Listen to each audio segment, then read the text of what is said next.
Across the UK, online and on DAB. A new kind of talk radio. We'll get you talking.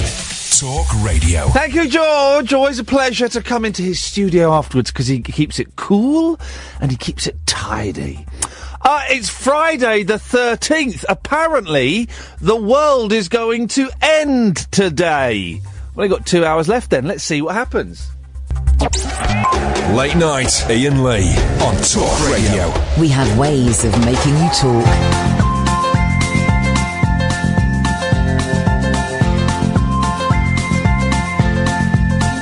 There's a voice that keeps on calling me. Down the road, it's where I'll always be. Every stop I make a new friend. Can't stay for long, just turn around and I'm gone again. Maybe tomorrow I'll wanna settle down. Until tomorrow I'll just keep moving on. Down this road that never seems to end. When new adventure lies just around the bend. So if you wanna join me for a while, just grab your hat, come travel light, that's old style. Maybe tomorrow I'll wanna settle down. Until tomorrow, the whole world is my home. So if you wanna join me for a while, just grab your hat, come travel light, that's old style. Maybe tomorrow I'll wanna settle down. Until tomorrow, I'll just keep moving on.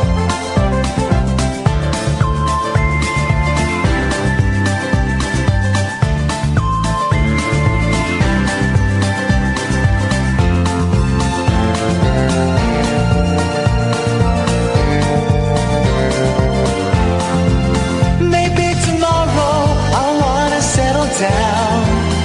Until tomorrow, I'll just keep moving on. There's a world that's waiting to unfold. A brand new tale no one has ever told. We've journeyed far, but you know it won't be long. We're almost there and we paid our fare with a hobo song. Maybe tomorrow I'll wanna settle down. Until tomorrow, I'll just keep moving on. So if you wanna join me for a while, just grab your hat, come travel light, that's old style. Maybe tomorrow I'll find I go home. Until tomorrow, I'm going to stop it there. I had the misfortune, and this show celebrates everything and is celebratory and we embrace stuff and we try not to be too negative. But I've just watched 15 minutes of what has to be the worst ever television programme in the world. In the world! Ever. And I watch a lot of crap. And I watched 15 minutes of this. Hang on a minute. Martin has emailed in. Martin emailed the show yesterday. Right. I must bring to your attention, Iain, this outbreak of UFO sightings all over the world and in the UK.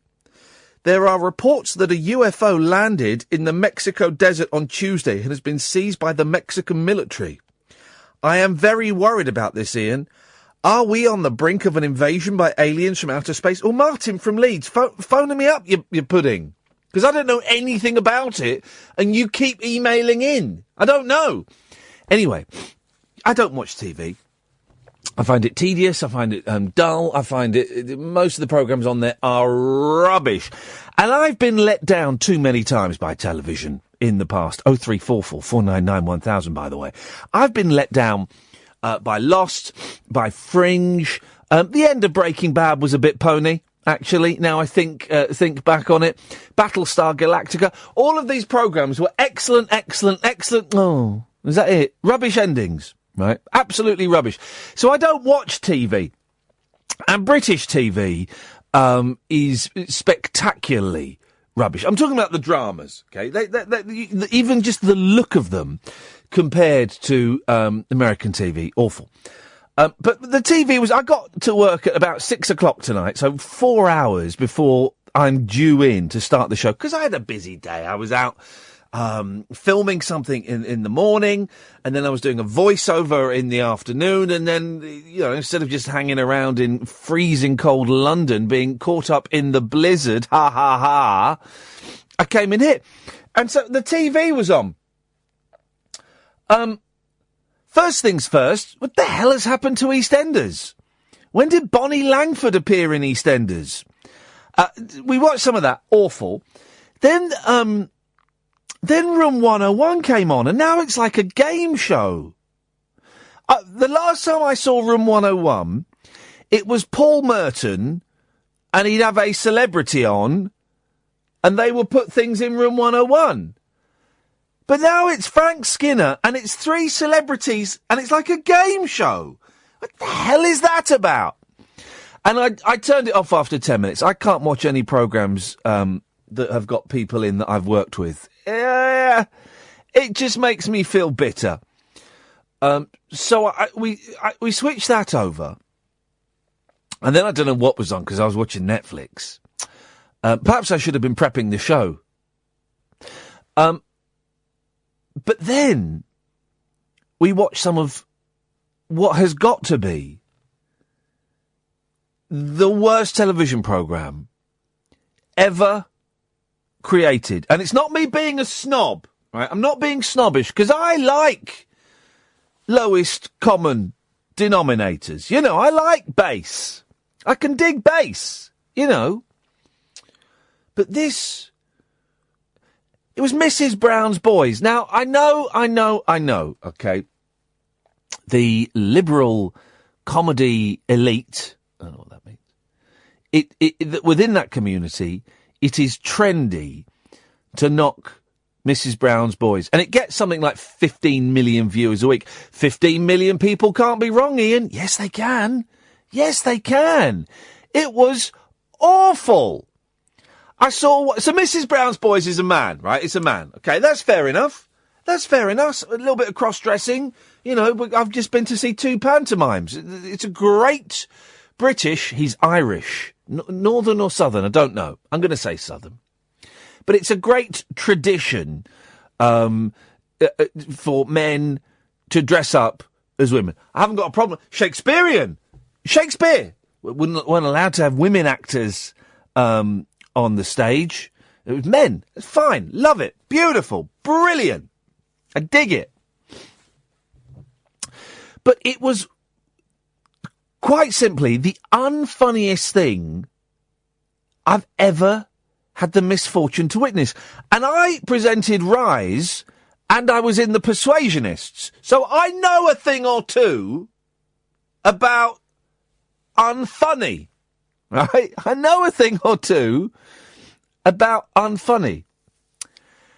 So the bits I saw in Mrs. Brown's Boys this evening, she was mopping the floor, and then she got the mop and rubbed her undercarriage with it. Okay.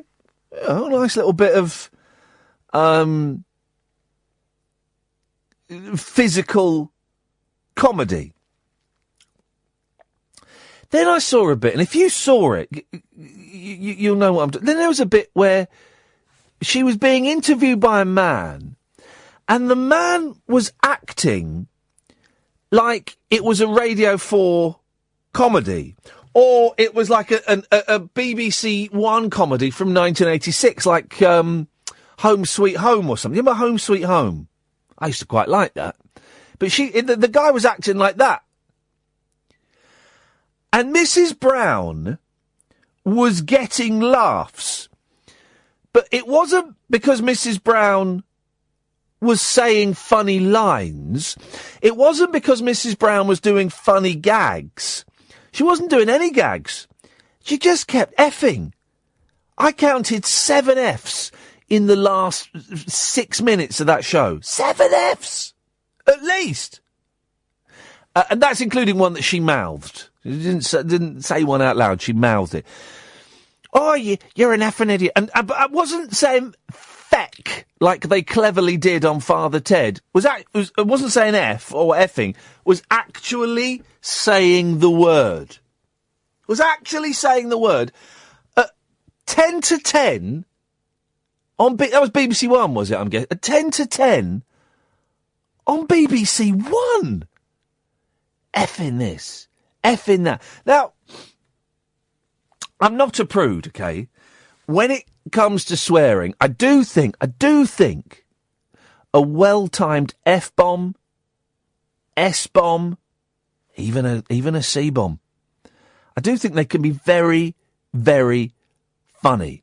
There's the funniest bit in Planes, Trains and Automobiles. You've seen that? The Steve Martin and John Candy film, right? It's the funniest bit. And is it John Hughes that directed it? I think it was John Hughes. And when it was put in, it increased the rating from a PG to a 15. And the film company and everyone said, you have to take that scene out. This is meant to be a family movie. You have to take that scene out. And John Hughes, or whoever it was directed it, said, well, no. That's the funniest scene. And to his credit, he kept it in. It means you can't show that film to kids, which is a shame, but it's a funny scene. And it's the scene when Steve Martin, it's about an hour into the film, Steve Martin is trying to rent a car. And the woman says, you can't rent a car. And it's about 2 minutes long. And it is the filthiest tirade. It's the filthiest stream of language ever. No swearing in the rest of the film, right? It's completely swear-free. Apart from that scene, it's probably a bit longer than 2 minutes, actually. It's probably about 4 minutes. A 4-minute monologue where it's just effing it's hilarious, right? Scuppered the film, being a perennial. It's Thanksgiving, isn't it? But it could be a Christmas, it could be a classic Christmas movie, but because of that scene, you can't show it to kids. But it's beautiful. It's beautifully placed. About an hour into the film, and then there's no more swearing after it. And he savours, Steve Martin savours every swear word deliciously.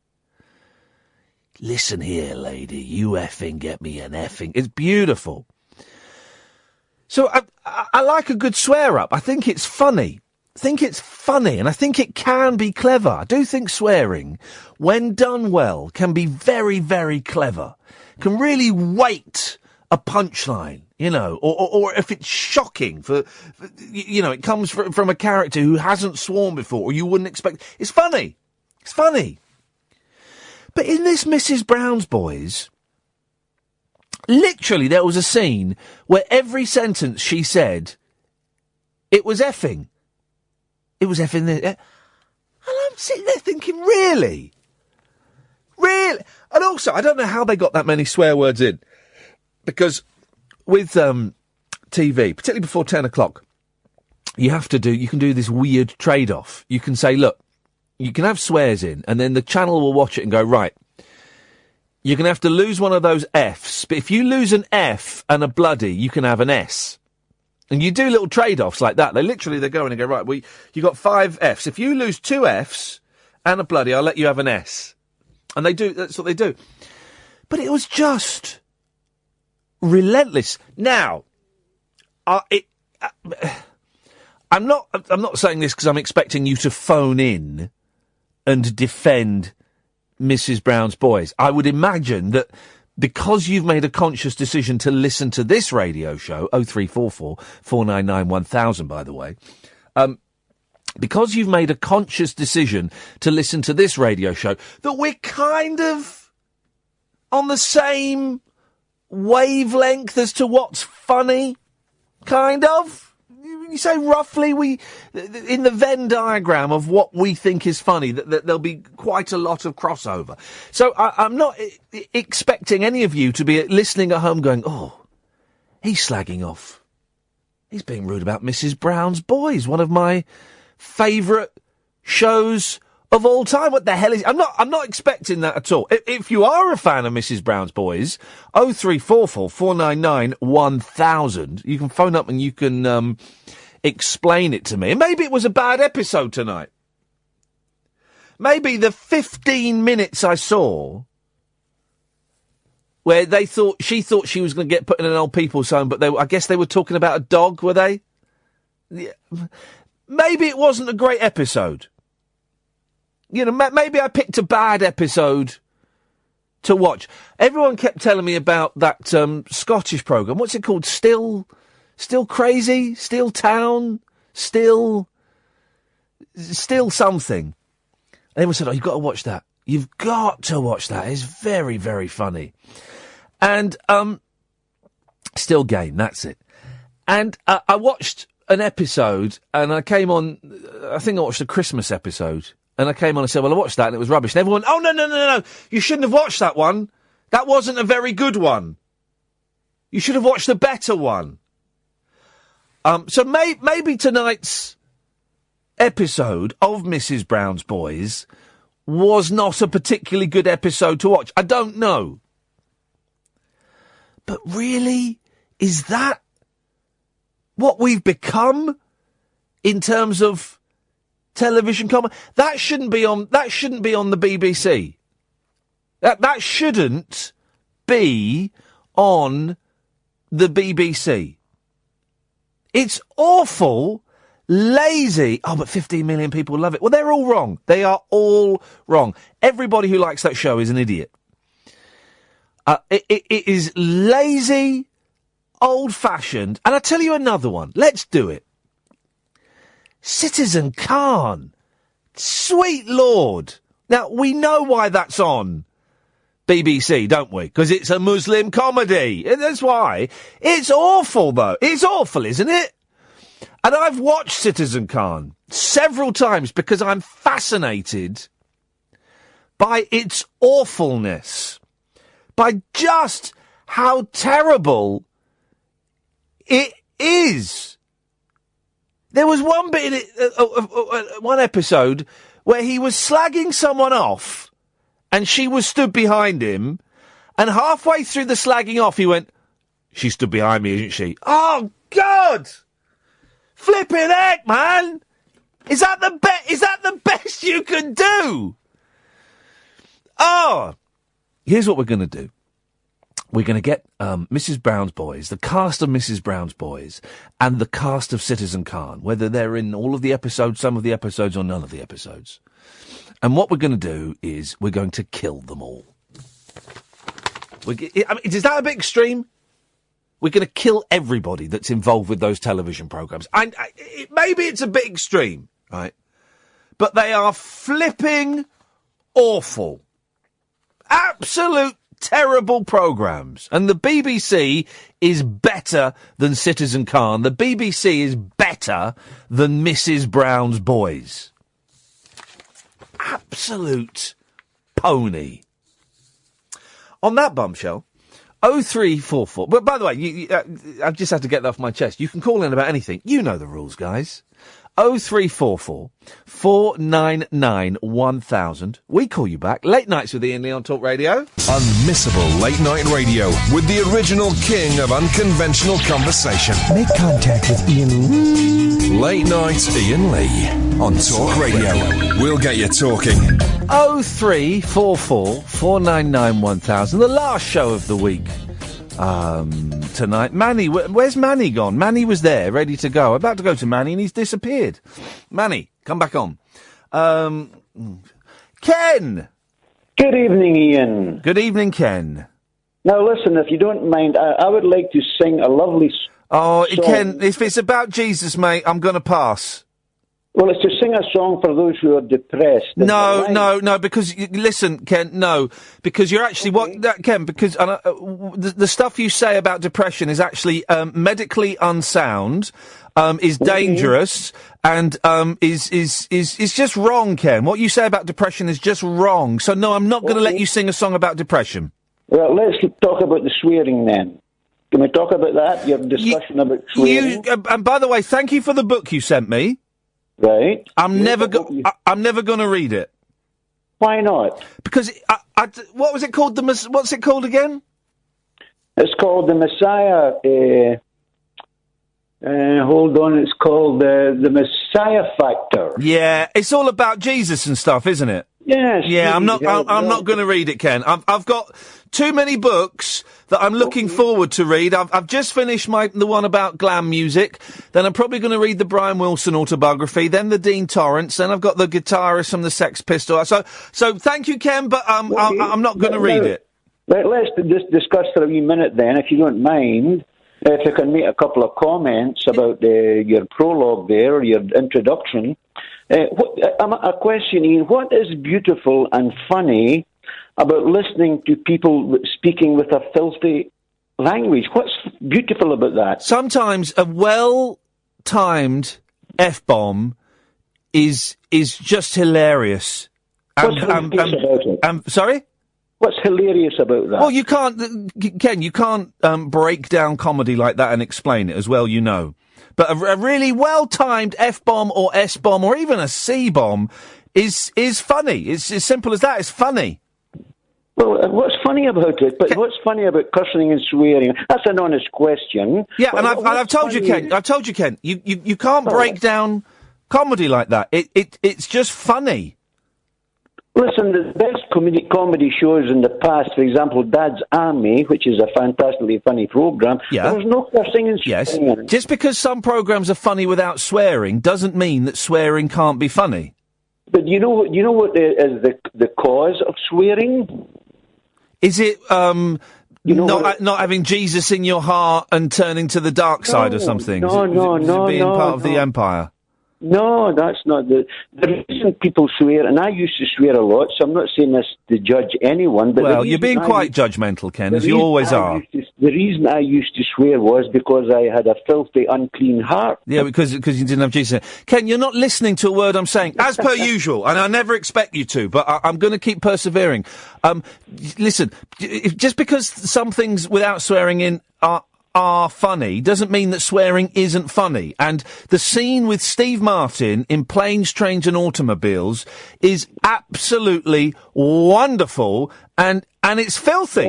It's filthy, and it's hilarious, and it's beautiful, and it's art, Ken. Well, it's art. That's a sign, then, if somebody thinks like that about cursing and swearing, that's a sign that they have a perverted heart. No, it's not, Ken. It's not at all. And there's the arrogance that I hinted at. There's the arrogance you display, where you think that you are better than everyone, that you know stuff. You don't say it specifically, Ken, but it's implied in what you say. No, you do, Ken. Every phone call you've made to me, and every phone call I've ever heard you make on another radio station, it is implied that you have a superiority because you have Jesus living.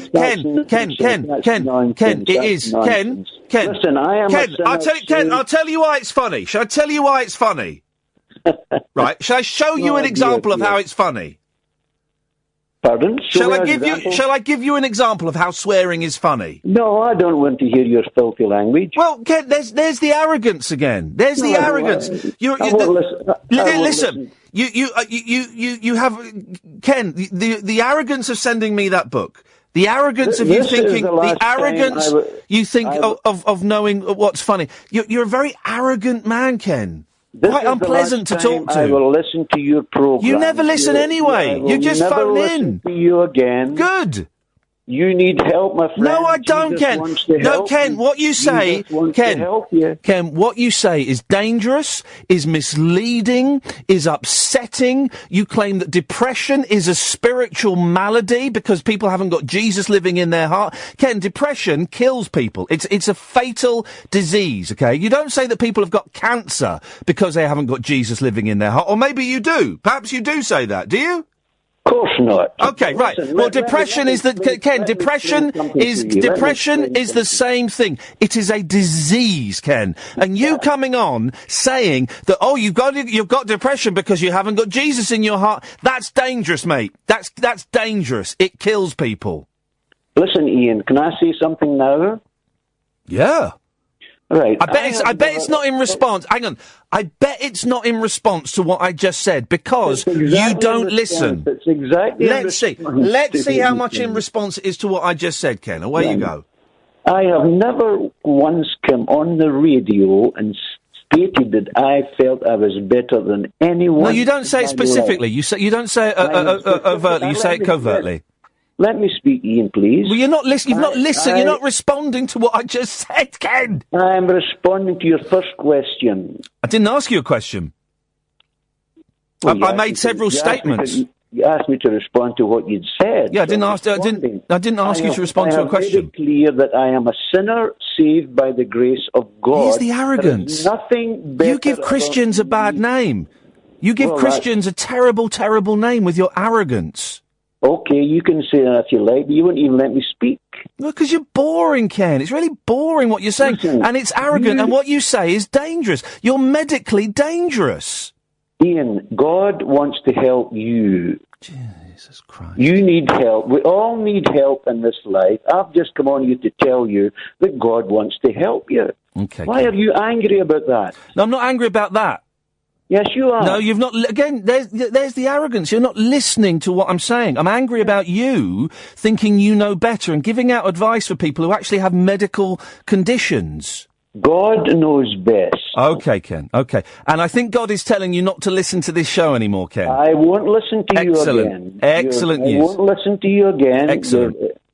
Okay, goodbye, Ian. Listen, God bless your life for salvation. Don't end up in hell, Ian. God loves you. Ken, hell isn't real, mate. Hell isn't real. Hell was made up to keep idiots in control. Go there, Ian. Don't go there. Ken, hell isn't a real place, mate. It was made up. It was made up to keep the workers scared and subservient. That's what it was made up for. It's not real. You will find out, Ian, and I've said this to help you, not to judge you. Okay, Ken. Okay, Ken. God bless you now, and try and read that book. It's in the bin. The book's in the bin. Okay, well, that's your choice. Yes, it is. It really, really is. God will bring that to your attention on Judgment Day, how you rejected His love. Okay, so God will pick me up on Judgment Day and say, hang on a minute, didn't Ken send you a book? And I go, yeah. And he said, you didn't read it? I go, yeah. He goes, right, that's hell.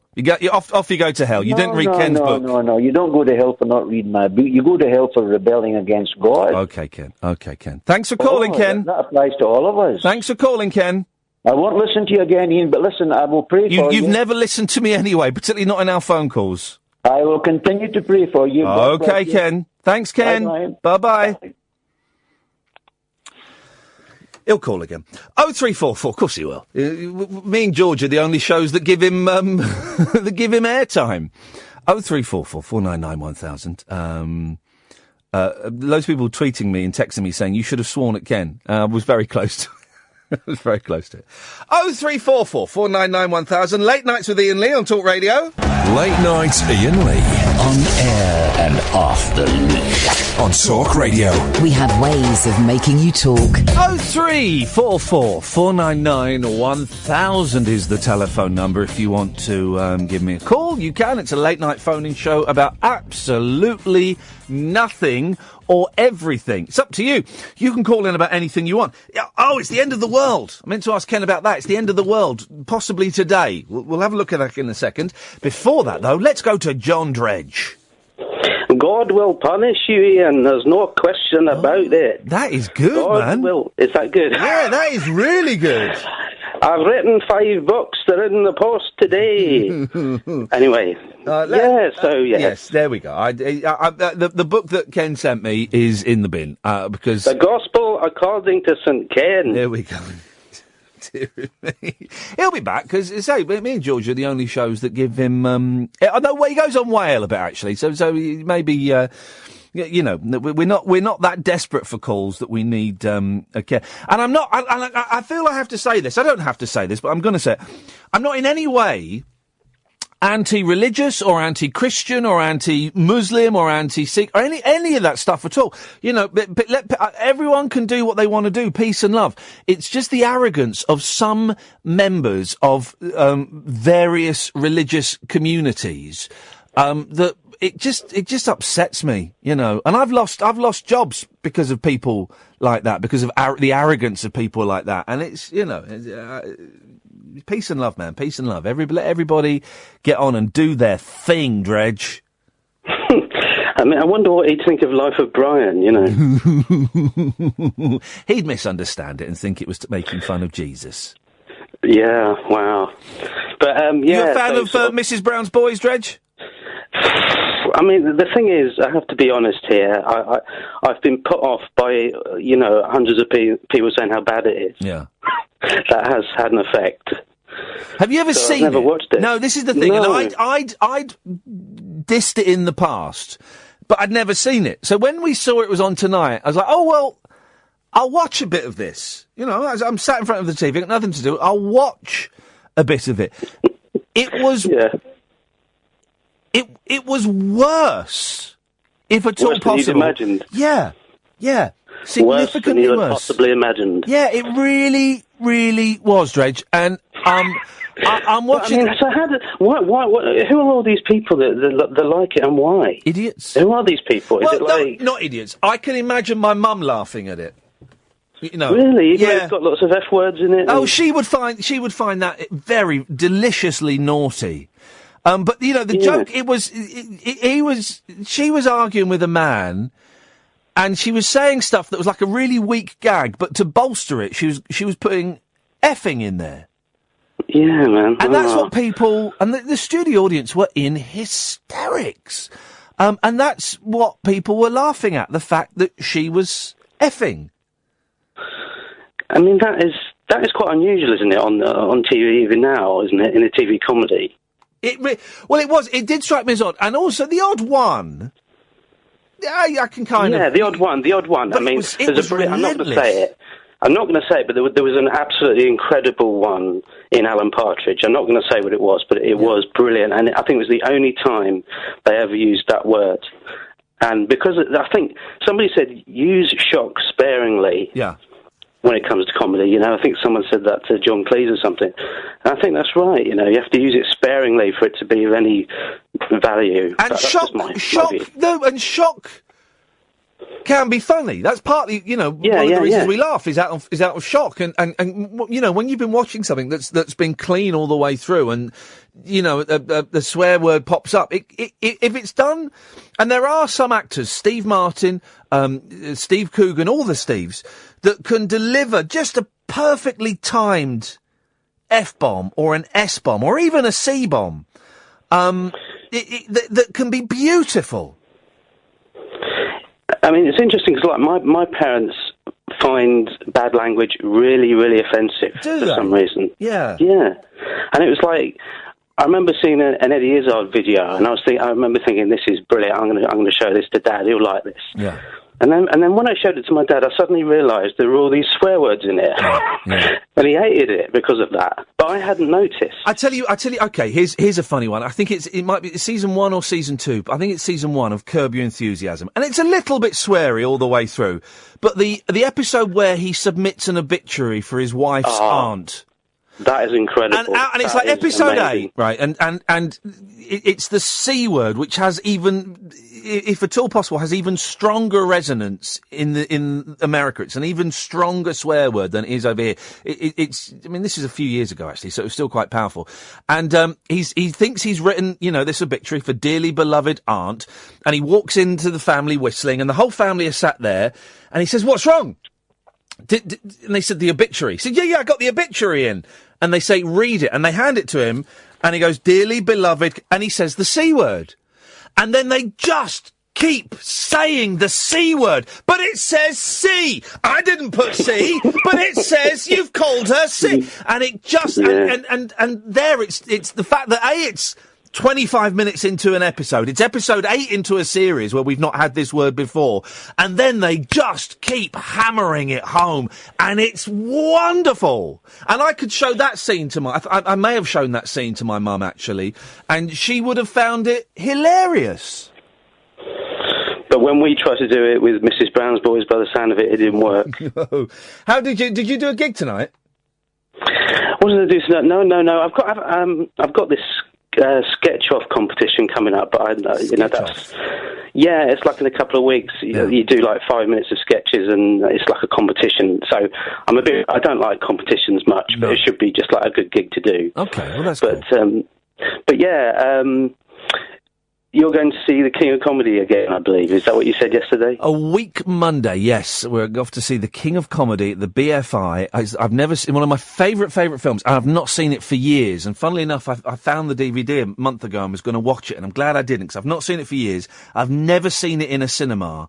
And so I'm absolutely thrilled about that. That's going to be a joy. I've got some information for you about the King of Comedy. Yes. The only film Robert De Niro and Martin Scorsese have made together in which De Niro has facial hair. I'll give you that. There you go. Okay, which rock band is in it? The Clash. Oh, he's right, The Clash are in it. And my favourite bit is the scene where he's in Jerry's house. That is improvised. Yeah. And Scorsese was getting frustrated because why can't I think of Jerry Lewis? Jerry Lewis wasn't getting angry enough, so he kind of took De Niro to one side and said, "You've got to get this guy angry." And so De Niro launched into a massive before they were launched into a massive anti-Semitic rant at Jerry Lewis, calling him all kinds of obnoxious words, and he was furious. And Scorsese went, "Action!" And then they filmed it then, and so it's a proper annoyed man. You see, it's wonderful. Surely that it wouldn't. It's not that difficult to make Jerry Lewis annoyed. Oh, I love it! I'm very excited. I'm looking forward to that. That's going to be. But fun. Apparently, I didn't know that. Another thing was that he was married at the time to the woman that he takes into her house. I didn't realise that he was actually married to her. Oh, I didn't know. Yeah, Diane Abbott, her name is. I did know that, actually, Dredge. I did know that. So, thank you. You are clever. You are clever. I am a clever man. Anything else before I cut you off? No. Goodbye.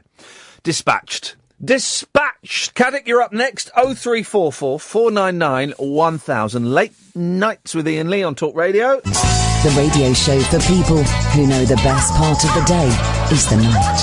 Late Night Iain Lee on Talk Radio. We have ways of making you talk. 0344 499 1000. Yes, Chris. Hello. Hello, Chris. How are you? All right, mate? I'm all right, thank you, Chris. How are you, mate?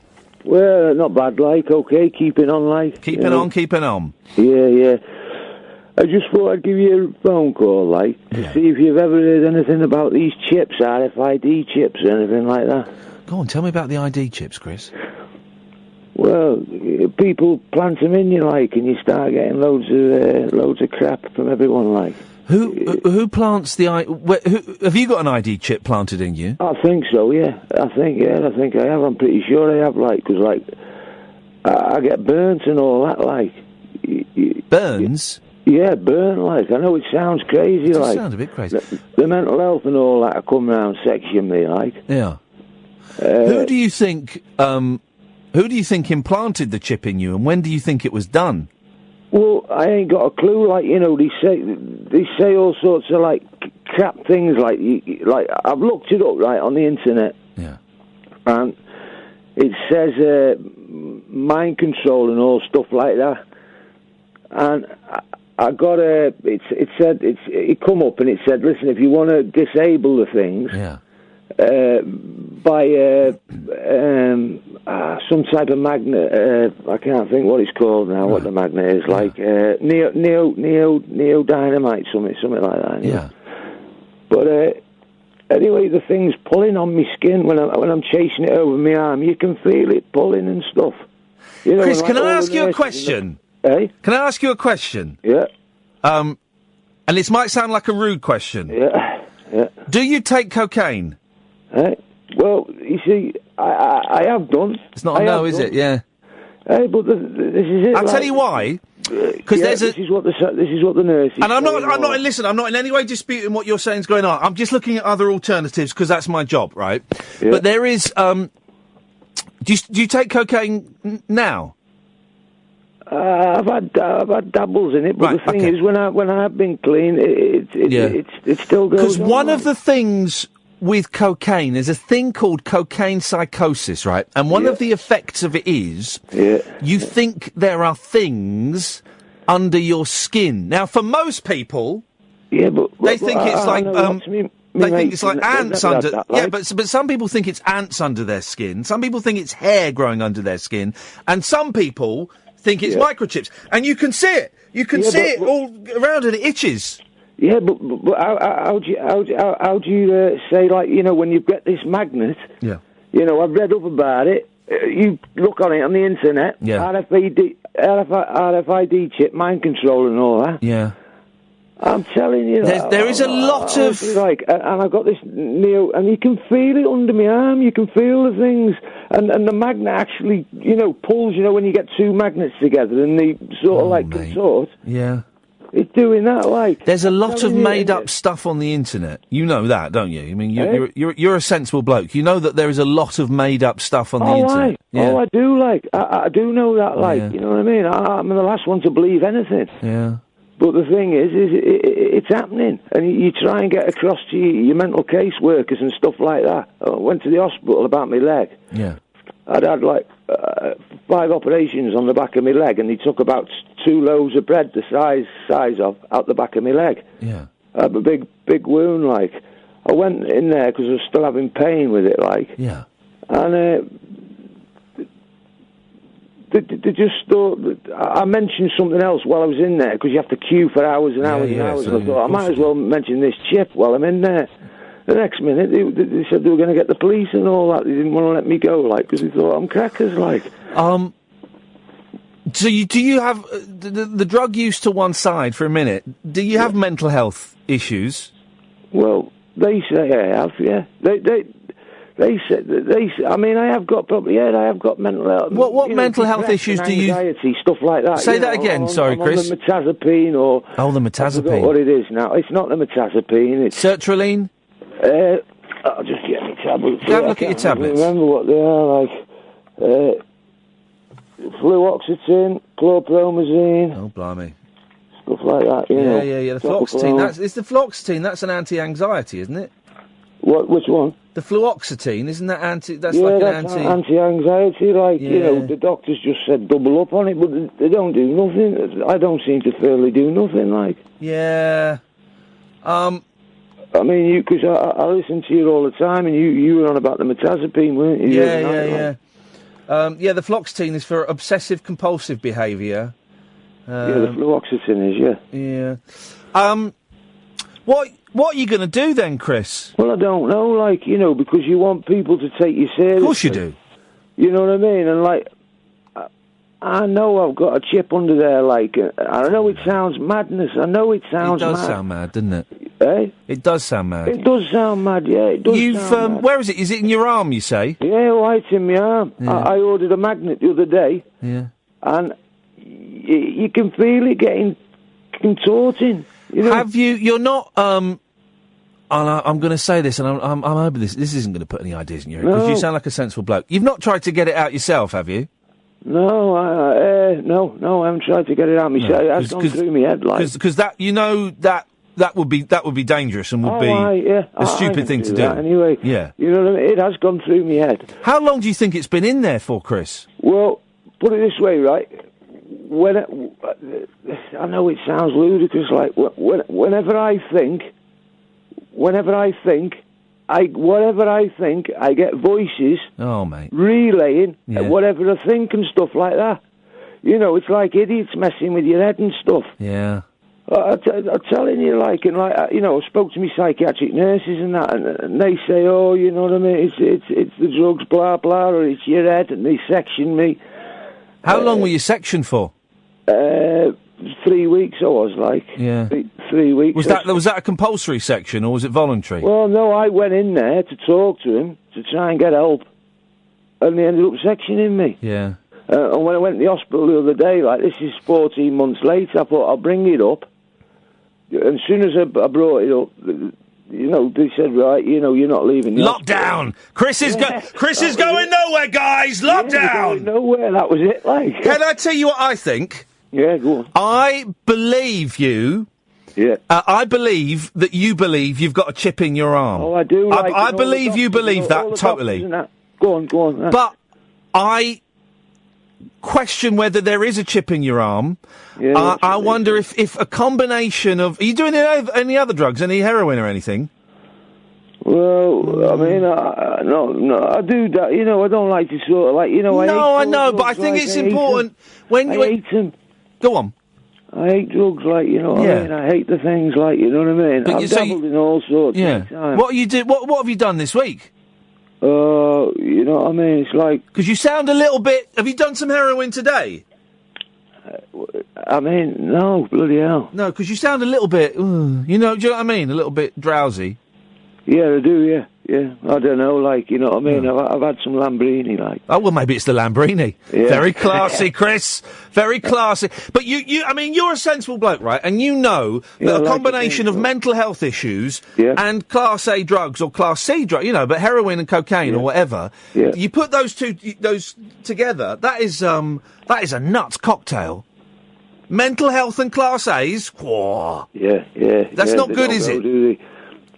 That's it, like, you know, they don't go like... No, they don't go, do they? I mean, how can you explain when you put a magnet on your arm, one of these Neo, whatever they're called? Yeah. How can you explain it getting, you know, pulling towards your arm like there's another magnet there?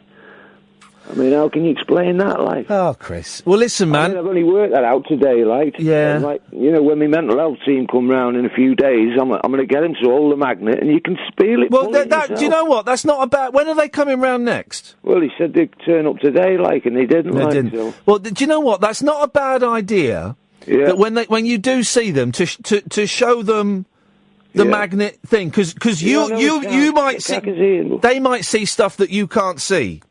Do you know what I mean? Sometimes it's easier if someone is looking at our bodies, and so they might be able to see something and explain something that you've not noticed about the phenomenon. Yeah. Why? Yeah, Chris, listen, mate. Will you give us a call next week? Yeah, well, I definitely up for that. Nice one, man. Thank you. I was going to ask you, but I forgot. But I'll remember by next week. If you remember it, write it down and give us a call next week, and we'll have a chat next week. Yeah. Yeah. Okay. Then. All right, man. I wish you the best of luck. Yeah. All right. Nice one. Man. Take care, Chris. Bye bye. Flipping heck, isn't it? That is, that's heartbreaking, isn't it? It'd be really easy. It wouldn't be easy, actually, but it would be easy to take in the mick there and have a laugh. But, I mean, flipping it, that's a troubled soul, isn't it? Poor Chris. I totally believe that he believes he's got a chip in his arm. Of course he believes it. And I totally believe that he's got this magnet and he can see it pulling. Now, you and I know that that's unlikely, that's what's going on. And that's what makes that so heartbreaking. Best of luck, Chris. Best of luck. I hope you get some clarity around that stuff. But, it's a weird coke phenomenon where you think you've got things if you do enough of it, you think you've got things under your skin. Bugs is the common one. Like, you can see your skin crawling with bugs and you're scratching away. So a lot of coke, like proper coke addicts, proper hardcore coke addicts, they've got raw arms because they scratch their arms, or you get scarring on the face because they think there's things under their skin. It's nuts. Oh, is he asleep? Yeah, there's Caddick. Classic Caddick. Hey, baby. Hey! Sorry, I was waiting for my cue. That's all right, Cads. We thought you'd fallen asleep again. Classic Cads. I wasn't snoring. Well, you were. I'm giving a talk. I'm doing some lecturing at a college at the end of February and the end of March. And one of the clips I'm going to play them, Cads, is you asleep. Oh, which one? I got the Time Club one where I fell asleep for the second time. I'm not sure which one. I've got it on my computer. I'm going to play... There's the one where I have to guess Liam's occupation. Yeah. Well, I don't remember the specifics, but I am going to play that to young students. I remember being on hold for 22 minutes and falling asleep there. Yeah. You sound very, very drowsy now, Cads. I've been tinkering on my new computer. You've been doing what? Tinkling. Well, that'll break it. Is it waterproof? You've been doing a Trump? No. Tinkering. I thought you said tinkling. Okay, tinkering. Right. Yeah, that's fine. Okay. Yeah, that's acceptable. Windows 10 on. Oh, well, there you go. And how has that gone, Cads? It's gone really well. Well, good for you. Good for you. There's. Michelle Lofer told me to say hi to her. Who's this? Michelle Lofer, one of the talk radio listeners, has asked me to say hi to her. Okay, literally no idea. What, no idea who or what you're talking about, but I'm glad that there's a community growing. Okay, Facebook. I've heard of Facebook. Yes, I have heard of Facebook, definitely. What you got this weekend, Cads? Well, it'd be quite one. Bill and Wolves are playing in the Premiership because they've got to do something special because Graham Taylor died yesterday. Graham Taylor did die yesterday. A man I didn't know anything about apart from the turnip, and do I not like that? And I always thought he was a bit of a joke. But what was really interesting was listening to the two mics last night as I was driving home. And, of course, he was a lot more than, that national joke he became. And he sounds like he was a thoroughly decent gentleman. Yeah, Was it Aston Villa and Watford? Yeah, he was Mays Villa twice, and he was at Watford twice. He didn't even understand named after him. Did he really? Well, he sounded like a really good egg and a decent bloke, and there's not enough of them around. Not bad for a root vegetable. There we go. He's not bad for a root vegetable. Cads, thank you very much, mate. Have a lovely weekend. Right. 1 hour down. We've still not talked about the end of the world. Let's do that in the next hour. We've got no calls lined up, so now would be a superb time to phone up. You'll speak to Catherine. She'll take your name and she will call you back. Very, very simple to get on the air. You just pick up the phone and dial 0344 499 1000. 0344 499 1000. Late nights with Iain Lee on Talk Radio. Talk Radio. 0344 499 1000. You can call in about anything you want. I'm going to tell you why we've only got another hour of the world before it ends. And then we'll have a look at the papers and see what other nonsense we can come up with. But it only works if you call it. Well, it works better if you call in. 0344 499 1000. Late nights with Iain Lee on Talk Radio. Late night, Iain Lee on Talk Radio. We have ways of making you talk.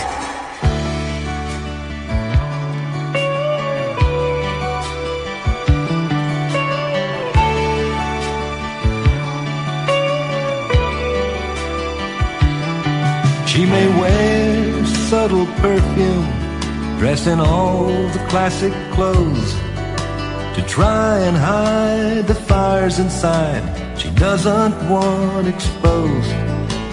There are certain feelings that nothing can disguise. You can always see the lust in a lady's eyes.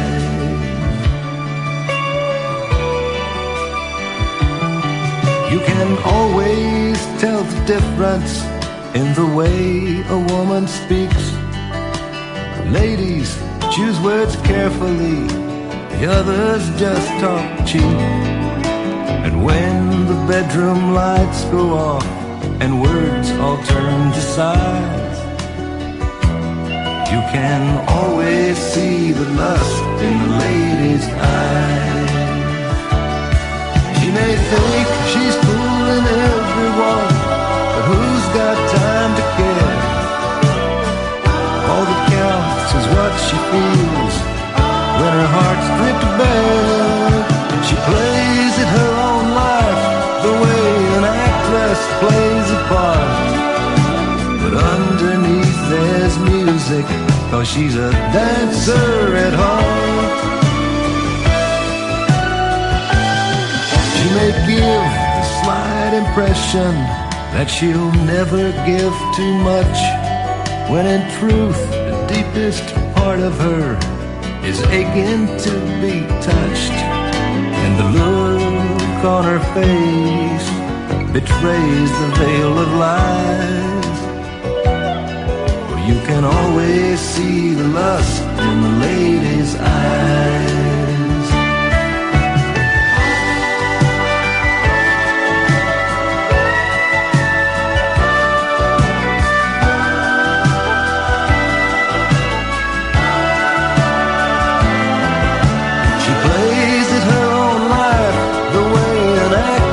Plays a part, but underneath there's music, 'cause she's a dancer at home. She may give the slight impression that she'll never give too much, when in truth the deepest part of her is aching to be touched, and the look on her face betrays the veil of lies. You can always see the lust in a lady's eyes.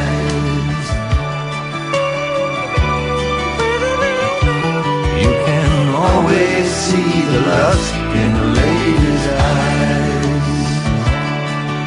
Not a defence that would stand up in court, I don't think. No further questions, Your Honour. I think my client has acquitted himself. You can always, Your Honour, see the lust in a lady's eyes. 0344 499 1000. If Blue Monday wasn't worrying enough, I don't know what Blue Monday is, apart from the New Order song.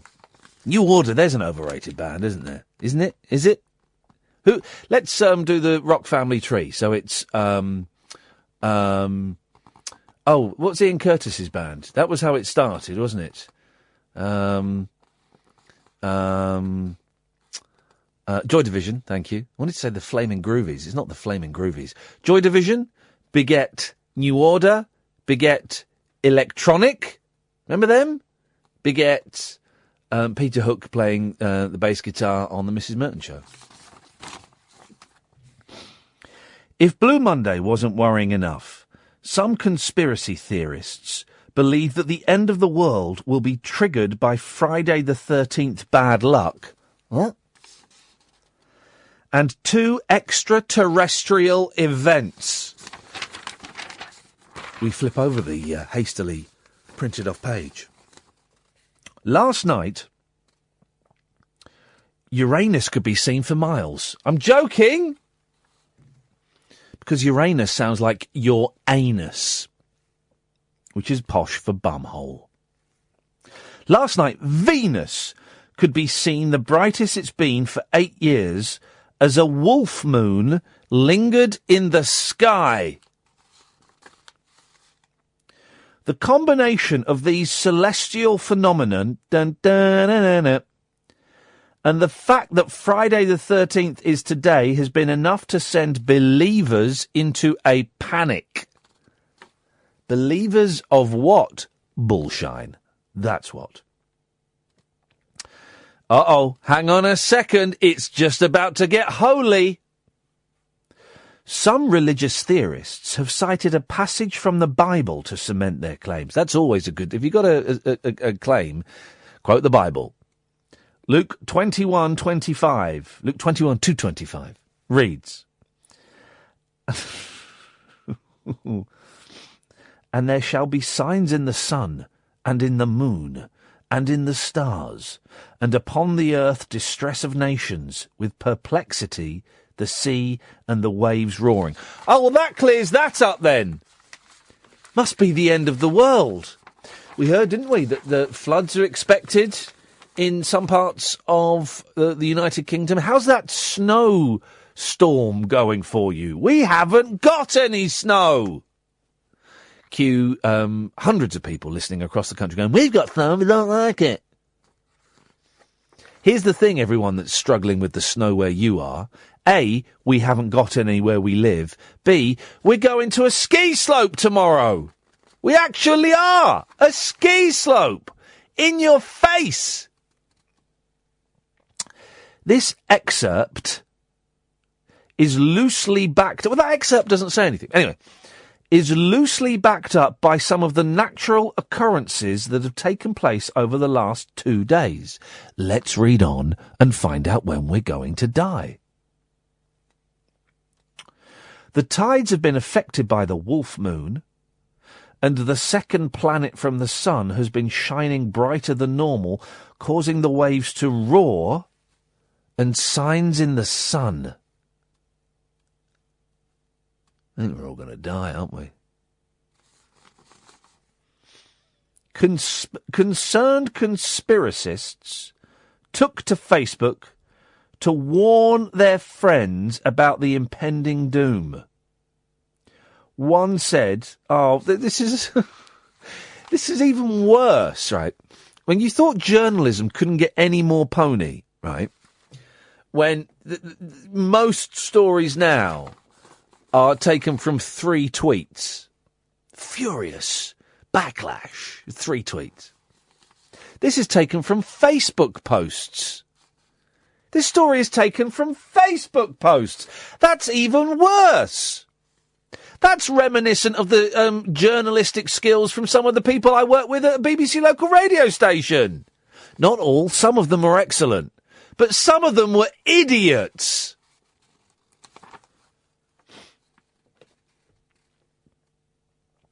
One post said, please, we need to be ready at all times because we are practically close to the end of days. Well, what does that mean? We are practically close? So we're not close. Practically close means close, doesn't it? Double close. It's like, we're not close, we're practically close. So what, quite some distance? Well, we're kind of close to being close. Are we close? No. We're not close, but we are close to being close to the end of days. So we've got a while. Oh, yeah. Another agreed. Oh, God. Jesus is going to crack the sky. This is your God, Edmundo. Jesus is going to crack the sky and take his children home soon and very soon. The world is looking for a saviour in all the wrong places. Well, I agree with that last sentence. The world is looking for a saviour in all the wrong places. Yes, it is. That's rapture they're talking about, isn't it? Rapture. It continues. So much division and hatred and wars of every kind. Not just wars between countries, but wars in the home, wars with the government, wars between generations, wars in the marriage, wars in the street, wars everywhere you see. My God, this person has read my diary. Oh, and that's the end. Hang on a minute, that's the end? That's the news story? 3 people have posted on Facebook that it's the end of days and they printed this as a story? Sophie Roberts. Why are they always called Sophie? Sophie Roberts! Writing for what? Made up use. Oh, it's The Sun. Excellent work there, Sophie. Excellent work, Soph. You've done superbly. Good investigative journalism, the type you can only get from Britain's leading newspaper, The Sun. Al, Tom, Rashid, stay there. I'll come to you in a minute. 0344 499 1000. Late Nights with Iain Lee on Talk Radio. Late Night Iain Lee on Talk Radio. We have ways of making you talk. Oh gosh, yes, Tom. Hi, Ian. Hip, hip, hip. Hip, hip, hip. Tom, good evening, good day. What have you got for us? Good evening. First of all, I just wanted to say that regarding your caller, was it Chris before Caddick? Yes. Just best wishes to him and encourage him to keep talking. Yeah, I hope he gets things sorted, because it sounds like a very concerning situation that he's in, and I hope that he gets some people that can help him in whatever form that may take. Indeed. But I thought I'd phone you about something that's wonderful, and I know that's not your topic at the minute. As far as the end of the world, it's just giving me an excuse not to do the washing up tonight. There we that's go. Great. Well done. Look, this is what we'll do. We're actually going to do a phone-in topic, Tom. We know it's the end of the world. Let's try and turn it into a positive. What's good about the fact it's the end of the world? There we go. That's an actual phone-in topic. Did I create a topic? Wow, look at You did, I know, and I haven't done that for about 6 months, and I get paid to do that rubbish, so well done. Well, thank you. Well, the one thing I did phone in about was something that's wonderful, and I've been there this evening. I took my boy Wonder to see a pantomime, and what fun. It's a bit late for a pantomime, isn't it, Tom? I don't mean late in the day, I mean late in the season, isn't it? It is indeed. It's an amateur dramatics one. A friend at work does it, and it's obviously they have to get the theatre when they can get it. And you're absolutely right. What was it? He does it for Christmas. It extends Christmas. It was Peter Pan, which was fantastic, and it's just good to be engaged in something you can take part in, look round, all the kids smiling and waving and sweets, and just fun. It is good. I do struggle with pantomimes because I do think some of them go on a bit too long, but I saw 2 this year. I was lucky enough to get to 2. And there is a real joy about saying to it's the first year my kids have got it. Every year I say, you're allowed to make as much noise as you want, okay? It's the one time you're in the theatre, you can make as much noise. And this year they got it. And this year they were shouting out like absolute lunatics, and it was wonderful. Yeah, that's brilliant. I must have spent 50% of the time looking round and looking at all the smiles and all the people, and 50% actually paying attention to what was going on, because, you know, we all know the stories, and it's not going to surprise me that the end of Peter Pan, so you get what you can from it, but just such fun, and I'm glad you took the boys. I'm glad they're hit the age where they can really enjoy it, because it helps you enjoy it too. Tom, I'm glad you had a good evening. Thank you for sharing that.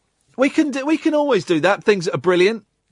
Try and avoid the word wonderful because it's a Tommy Boy thing. But we can always do things that are brilliant. I'm always up for if something brilliant has happened. You know, we want the show to be kind of celebratory and embrace good things. So if something brilliant's happened, 0344 499 1000. Al! Hip, hip, hip, sir. Hip, hip, hip, Al! Well, you just laid on a really tough question there about what's good about the end of the world. It's the end of the world. What positives and I was just hanging on the phone. Yeah, I mean, that's a tough topic to drop me into, really. Well, but you don't have to talk about that, Al. You know the rules, mate. You can talk about anything you want. All right. Well, it was kind of like, you know, thinking on the fly there as you laid that one down, and I thought one good thing about the end of the world is no more Mrs. Brown's Boys. but yeah, if I don't know if I'm a liberal lefty comedy elite or anything, I wouldn't say that, but if I'm negative about it, I've got to give a positive of, you know, to go in its place. So I'm going to say a sitcom where you can laugh with old ladies rather than as a bloke dressed as them. Honestly, I watched it and I knew I wasn't. I kind of knew I wasn't going to like it because I'd read a fair bit about it, and I just it was the laziest thing I've ever seen. It was awful. Well, I don't know what they do to the audience, how they whip them up into that frenzy before it, but I don't know, you know. It's maybe they reduce the oxygen content in the studio, because I think that makes you a bit lightheaded and a bit giddy, and you laugh, you know. Or maybe they give them that hippie crack. Oh, what, in the silver little canisters? Have you seen those silver little canisters? Oh, everywhere, aren't they? They're everywhere. Did you not see the Alan Sugar tweet when Lord Sugar, Lord Sweetex himself, tweeted that he took a photo of someone on the floor a few months back, and he said, "What are these silver canisters I keep seeing on the floor?" Did he really? Yeah, it was a very funny tweet. How fun! I mean, I think they use my street, because my street's a little, it's off like a busier street, so it's a little bit of a quieter street off a busier street, because I get home at 3 a.m, and there'll be about a dozen of these canisters on the floor. Yeah, no, it's a strange phenomenon. I think you have to put it into a balloon first before you can properly inhale it. And it just makes you laugh. Well, it gives you a rush more than just making you laugh, I think. But I was going to say, sorry, going back to the Mrs. Brown's Boys, I was going to say, you know, him dressed as an old lady. I was going to put forward the sitcom The Golden Girls as a classic kind of older lady based sitcom, but with the caveat, I haven't seen it for about 25 years since it was on. Yeah, I wonder if it stands the test of time. And I wonder if it stands the test of time. And you can't actually get the DVDs. I did look. You could only get the first 4 seasons. The Golden Girls, Channel 4, was it 9 o'clock on a Friday night? Yeah, and it was when I was about 12, 13, it was like Friday night, and you were allowed to sort of watch. Yeah. That would start it off, and then I'd end up watching late night Channel 4, you know, in my TV. In the hope of seeing a little bit of nipple. That's what we watched Channel 4 for when we were 13, 14, 15. It of course it was. It was that sort of forbidden territory, that forbidden fruit. Was it Channel 4 that had the green triangle for a while? The red triangle. Red triangle, and that meant it was like proper porno. But those ones are always, they were arty, so they weren't actually as exciting as you'd hoped they would be. No. I remember in the Daily Mail they ran a feature on it, like saying these red triangle programmes shouldn't be allowed on. Why does Channel 4 think a red triangle is going to stop this filth and so on? And that was back at that time. But of course, you can see boobs and even more on TV 24/7 these days, Al. You can, can't you? I mean, and if you go to those, I wouldn't advocate anyone do this, but if you go to those Freeview channels down at the end of your Freeview, start at 900. Don't go there. They're so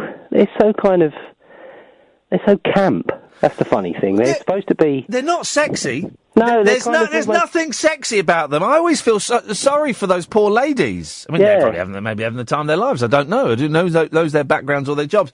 But what are they saying to the people when you can't hear as well? I mean, it must be pure filth, but I mean, it's just... £1.50 a minute, you would hope so. You would, wouldn't you? You would hope so, but that must be tiring. I mean, and here's the thing, right? Here's the thing, and I've often thought this. Now, I've got 2 boys, okay? I haven't got daughters. Okay. Yeah. But supposing, like, there's a dad...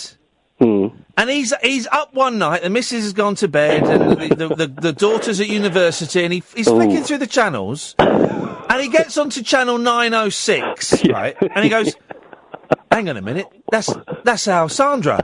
That's a flipping it. That's Alessandra, because that could happen." Yeah, it could, couldn't it? I thought she was in Bristol doing biology, but she's... But there's her Bristols. Yeah. And she is doing biology, and not the kind I approve of. Yeah. It's one of them things, isn't it? But that end of the world, we've always got... Babe Station, yeah, and things like that, yeah. Nice one, Al. Well, you've certainly given us something to ponder. Thank you. Well, it's Friday night before the end of the world. I'm glad to be of service. Thank you very much, mate. I do worry about those girls. I do. I mean, that's no job, is it? Is it? Really? I mean, I don't know, how much money do they get for that? Do they get a lot of money? Cat's about to tell me. This is where you go after this. That's why you're in such a rush to shoot off. Oh, there's an unfortunate choice of words. George! Good evening. Good evening, George. How's it going? Yeah, good, thank you, George. Good. I've had to interrupt my ironing, my Friday night ironing. I'm ironing my trousers, and God, anything to stop doing it. So do you do? And I'm guessing you do. Do you do all your ironing at once, or do you do it as and when you need it? Oh no, it's the old job of the washing goes on almost continually through the week. Yeah. Me and my wife in one little house, and it tends to be about 40 shirts get ironed at once. And but I'm here by myself. She's out and about this evening. A bit of spray on starch. Mate. Don't, you're making me feel bad now. Get spray on starch for your shirts. What a joy that is. What a joy. When I discovered spray on starch, I'm probably the only person that still uses it. Spray on starch on a shirt. Fantastic. The spray on starch is the reason I have to wash a lot of my clothes. Oh. But why? What are you doing with it? Just having a good time with some good time. Bits and pieces. I got a massive pile of ironing I need to do, and I did some of it, and it's so boring, and I hate it so much that I've just left it all on the floor. There's just a big pile of it on the floor, and I've got enough shirts that'll last me a week. And then I'm just going to do it as and when I need it, because it's the most tedious, dull experience. No. I don't get that. Do you get that moment of zen where you're kind of lost in the moment? No. The reason I'm doing it now is because I can listen to you, and I know I've got 3 hours. I can have a couple of cans of beer. I'm not going to be interrupted by anyone. I don't even have to go to bed early because it's a weekend tomorrow. Perfect time to do it. Obviously, you can't do a radio show and iron, but I'd recommend probably just having an ironing board there and going for it. Have an ironing board and then going for it. Yeah. I'm getting a news thing coming through on Twitter. We need to verify this. Oh God, the Queen isn't dead, is she? No, she died 5 years ago. You know that. We had Nathan Passard on the show the other day. Maybe you didn't hear him. We had this singer-songwriter, Nathan Passard, on the show.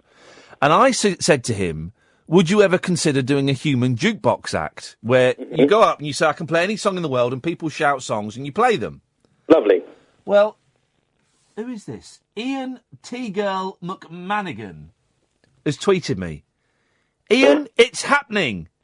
Nathan Passard is being a human jukebox. Live playing requests in Forest Hill. Boom! Get in there, fella. If anyone can confirm that is actually happening right now, then that's made me very, very happy. Very happy. George, what did you call in for? It's not just to show off about your ironing prowess, is it? No, not at all. So I was going to say I watched the most amazing thing on Netflix this week. I don't know if you're ever bored when you're doing your ironing. How about this? Yes. It's a film about some kids who made Raiders of the Lost Ark when they were like 10 years old. I tried to watch that. I couldn't get into it. Oh, my days. Yeah, I really tried to get into that, and it's these kids who recreated Raiders of the Lost Ark shot for shot between the ages of like 10 and 16 or something. And then they're adults and they've got to try and film the last scene or something. Yeah, they go back to it. Oh, I loved it. Yeah, do you know what? I didn't warm to them. Yeah, you know what? It wasn't them I liked. It was the fact that it was the idea of what I could have been doing as a kid that I liked.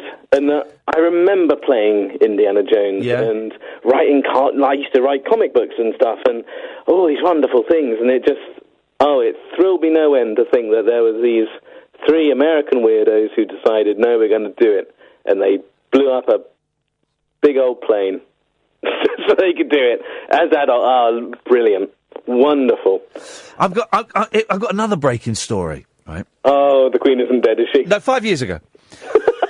Michael sent me a text saying, check out the story of Lacey Lorenzo and how her family discovered she appears on Babe Station. So while you were talking and I was listening, I've Googled her.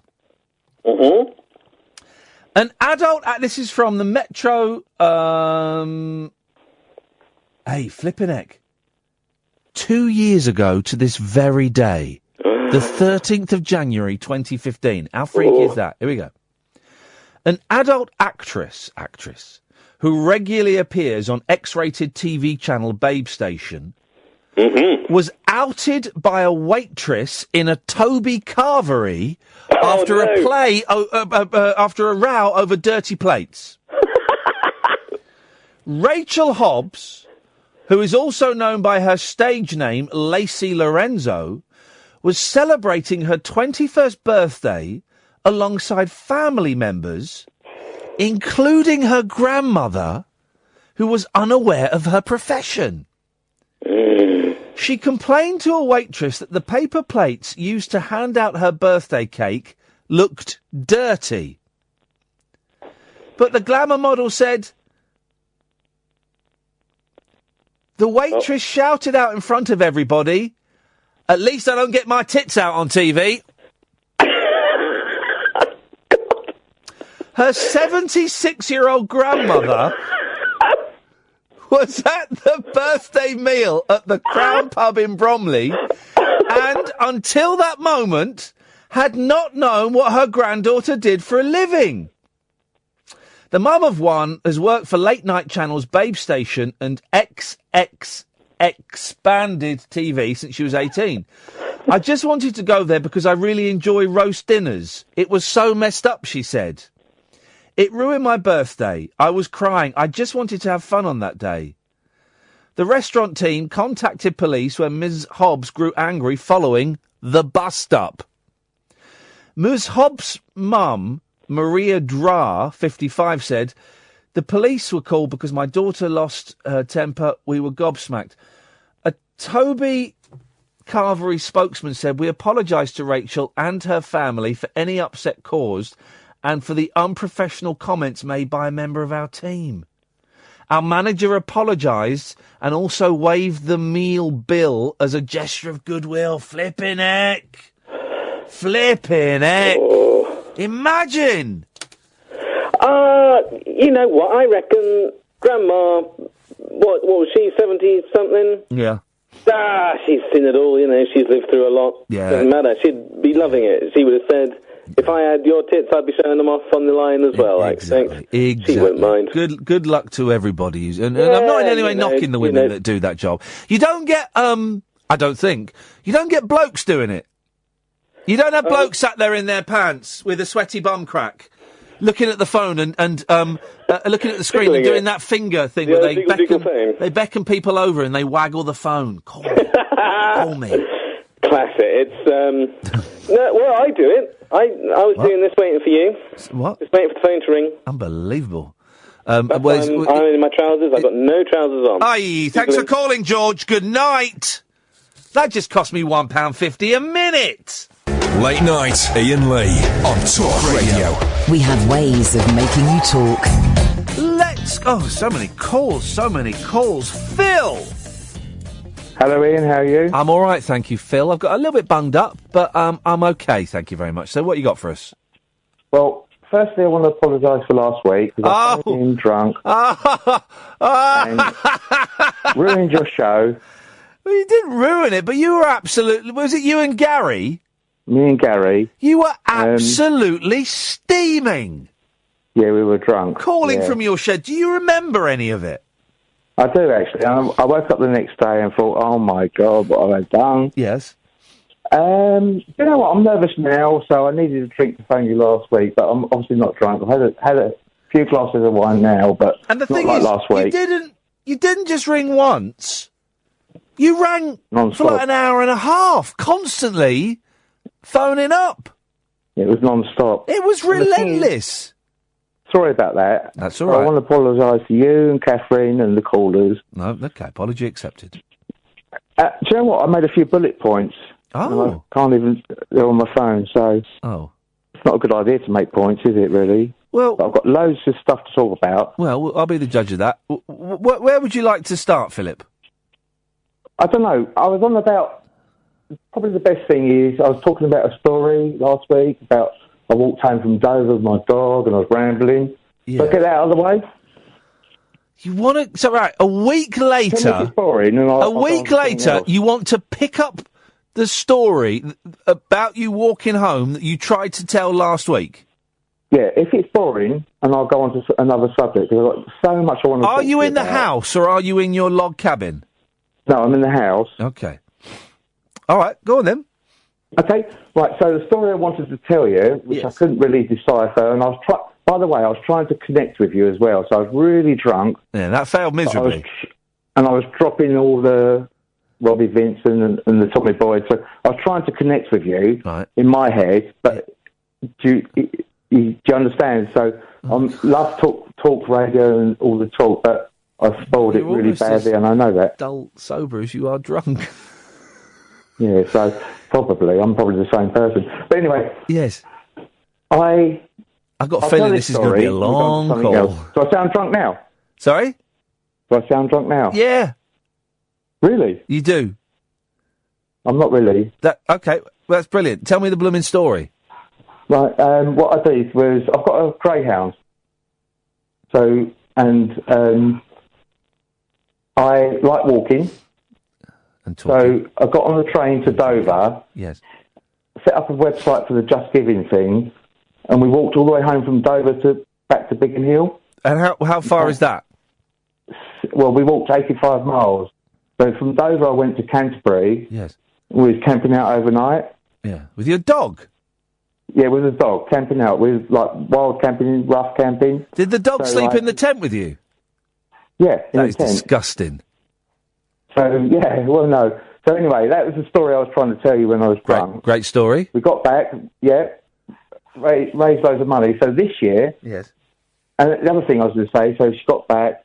Unfortunately, she had bone cancer, so she died.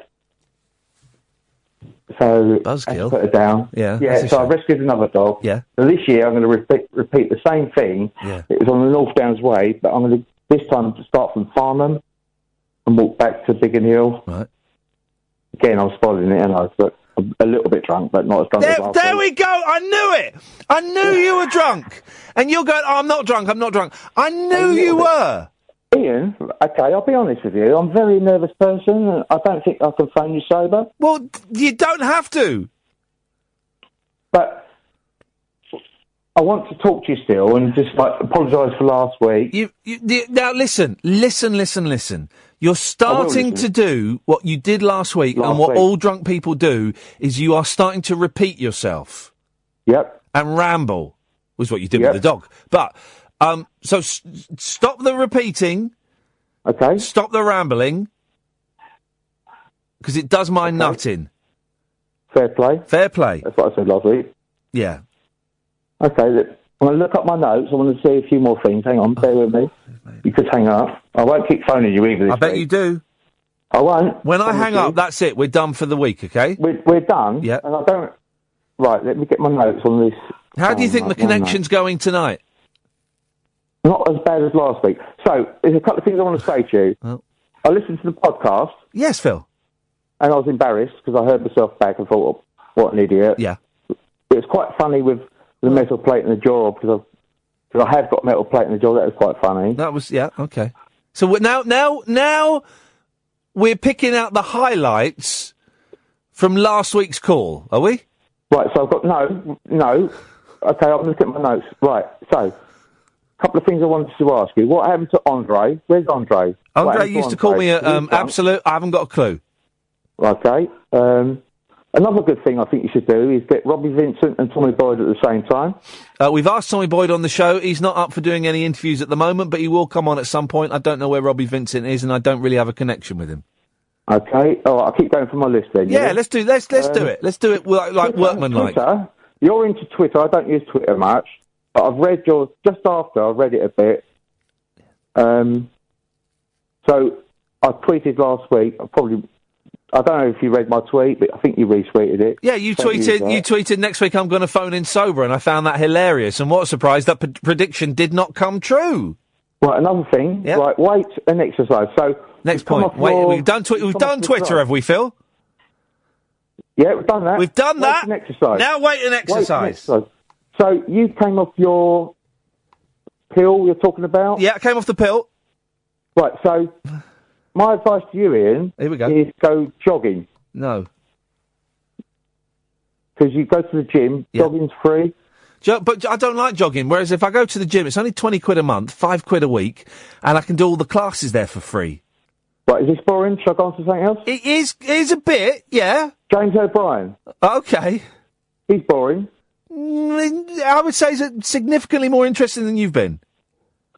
I remember that time you had the running race with him. Yeah. Are we just going to pick out, like, my greatest hits from the last 12 years? Because while I have done some amazing things, including beating James O'Brien in a 400-metre race, that was when LBC had a soul, to the majority of the listeners now, that won't mean anything. Okay, all right. What I wanted to do was connect with you last week and say I love talk radio. You're repeating yourself. And what got me into talk radio was Susie Barnes. Remember Susie Barnes? Susie Barnes? Yeah. Who's Susie Barnes? She was a talk radio host. Never heard of her. It was on 94.3. Never heard of her. Never heard of her? Never heard of her. I'm sure she's brilliant, but I've never heard of Susie Barnes. Yeah, she was the first person. Right. Someone will come on afterwards and say, "Oh, I remember her." I'm sure they will. Well, Phil, how do you think this phone call's gone? Because we're coming to the end of it. Well, probably not as bad as last week, but a little bit better. I've had a drink, so not as much as last week. So if you let me phone you next week, I have a little bit less. And hopefully I have even more to say. Or you can bar me from phoning you up. Okay. I mean...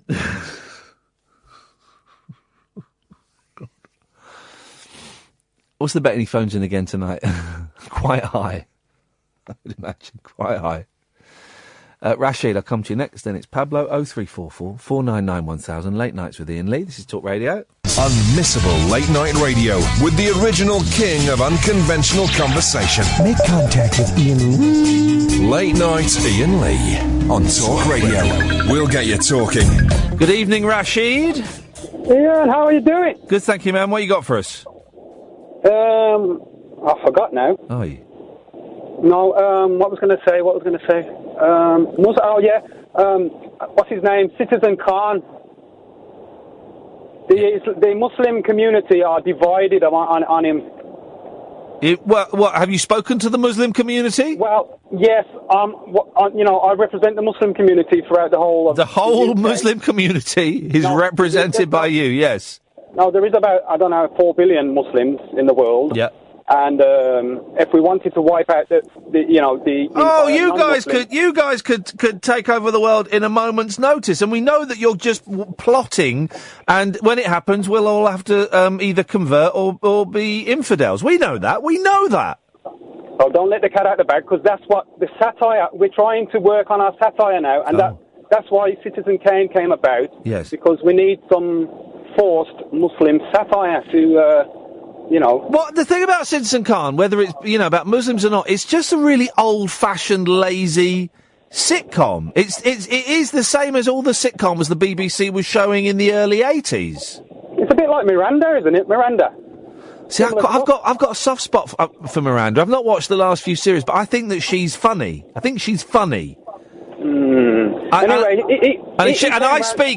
speak as a white atheist. I speak for all white atheists.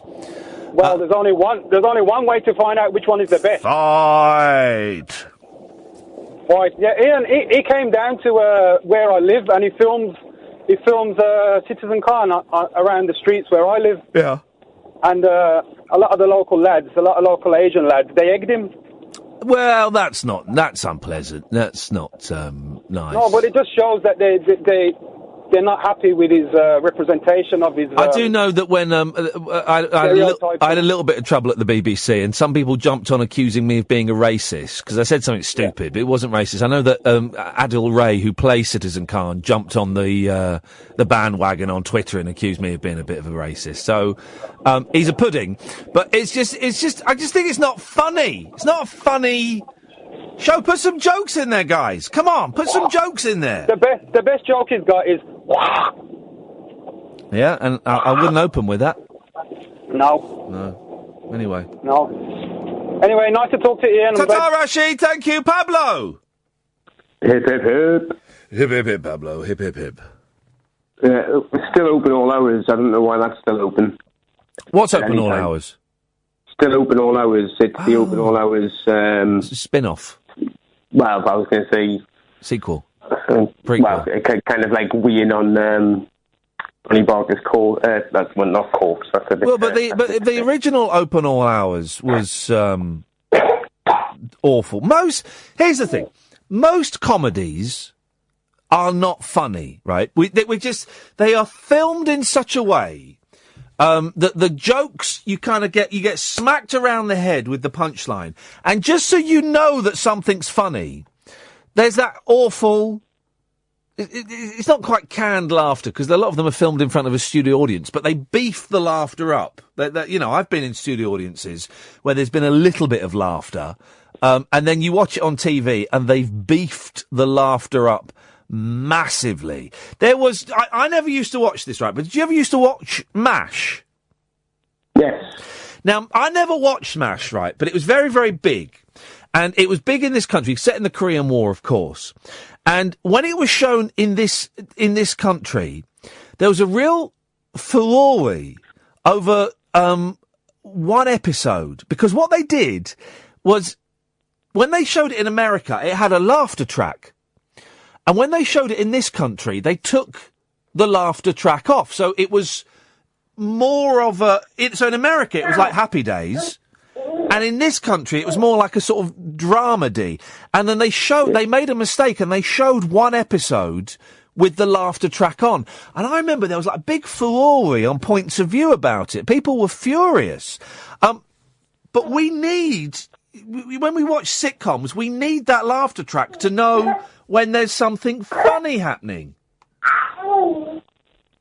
Well, yeah, I mean, it's kind of a triggered response, isn't it? But MASH was always a confused one for me, because sometimes, like you say, there was the laughter, and sometimes it was deadly serious. Now, I know there was one all about, was it Klinger? He was on a bus where a woman had to silence her child to the point of possible suffocation, and he's gone a bit mad about it. But then you see other ones, and it's all about somebody dressing up and trying to get out. It was a strange one, Mash. Again, I didn't. People, I don't know if anyone ever actually liked MASH or if they just said they did, so they looked intellectual. Because it was kind of a trendy thing to like, but it wasn't funny. I mean, Alan Alda doing his best Groucho Marx impression, it was just grating. Yeah, it was a bit of I mean, I prefer Quantum Leap when Quantum Leap was on. That's I think Quantum Leap isn't anything like MASH in Muppet. Well, no, but it was on BBC Two at 6 o'clock. It was BBC Two. It was on the same channel. Yeah, I'll give you that. Yeah, so they would have that on alternate days. So I think it was that, Star Trek, and the 6 o'clock slot on BBC Two weekdays was actually, you're right, was pretty cracking because they were all 45 minutes. Yeah, and you could just go straight through them as well. So later on, watch them on syndicated, like on Sky or other terrestrial advertised television shows. It takes ages to go through it, and you've got all those advert breaks scattered through. But it's one solid shot straight through. Straight through. No messing around. Bishy bashy boshy. You're done. Yes, I concur. I've got a conspiracy theory for you. Yeah, go on. Relating to the end of the world. I think a cabal of celebrities throughout the world were in some way controlling some information or a world power. And over last year, they've been slowly picked off one by one. Oh. Which has led to the inauguration of the fella who likes a little bit of weed, potentially, allegedly. And it's all leading to the end of the world. So it's leading nicely into your theory, but... Well, it's not my... Listen, can I just say, when I was reading the end of the world thing, that's not my theory. That's the theory of 3 people on Facebook that The Sun, excellent journalism, guys, have turned into a story. But who knows? Maybe it is rapture. Maybe it is the end of the world. We don't know, Pablo. Could be. Well, speaking of which, I mean, in regards to end of the world scenarios in fiction, which would be your preferred? Like, if you had to live in one, which one would you take? Oh, I'd like to be one of the rich people that can afford to go on those giant hoverboats in 2012. Have you seen that? I have, yes. Yeah. At the end, they'll go on to those massive giant like boats that can withstand anything. I'd like to be one of those people. Well, don't they get some form of comeuppance at the end? No, I don't think they do they? I think they. I think some of them do, but I think Cusack leaves the door open and a bunch of cars and people fall out. The fat guy, the evil fat guy gets sucked off. Sucked off by Cusack, I think it was Cusack who sucked him off. Yeah, off the boat. But yeah, I would like to be John Cusack in the movie 2012. That would be my. There's a lot of driving. There's a lot of driving involved. I love that film. I remember seeing that at the cinema, and saying that Hollywood should close down because you ain't never gonna top 2012. What a movie! Yeah. I might watch that this weekend, actually. It's still progressive. You're right. There's a lot of driving and a massive chasm opening up behind them. Yeah, so it's a tricky one. I don't know, probably what would a zombie-related one. That would be your ideal end-of-world scenario would be a zombie-related one. Are you insane? Oh, no. Maybe Cabin in the Woods, the end of Cabin in the Woods, because that's just, not his name, Cthulhu, putting his hand up and ending the world, so it would be just that. No, I'd want to be high up, so that... Or Mega Man. What? Now you're just saying random... I'm going to let you go, Pablo, because now you're just talking nonsense. Mega Man? Do you know what Mega Man is, Angela? Morning, Ian. No, what? I don't. Good evening. It's evening, so... Well, yeah, and also we've got 6 minutes of Friday the 13th left. And also, I feel... let me say this, because maybe I've not made it clear. I feel very uncomfortable saying good morning before I've had a sleep. I think you've got to have a sleep. So in 6 minutes, technically, it'll be the morning, but we've not had a sleep, so you don't say good morning, you can still say good evening. Good evening, Ian. Good evening, Angela. Yeah, because... I don't want to say good morning to you unless we've slept together. Good morning, Angela. Did you sleep well last night, darling? I did sleep well, darling Ian.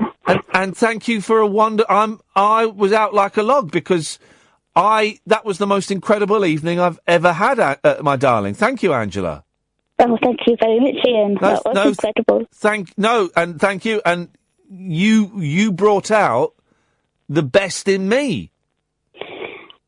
You brought the best out of me. I've done my back in, but it was worth it. It was, wasn't it?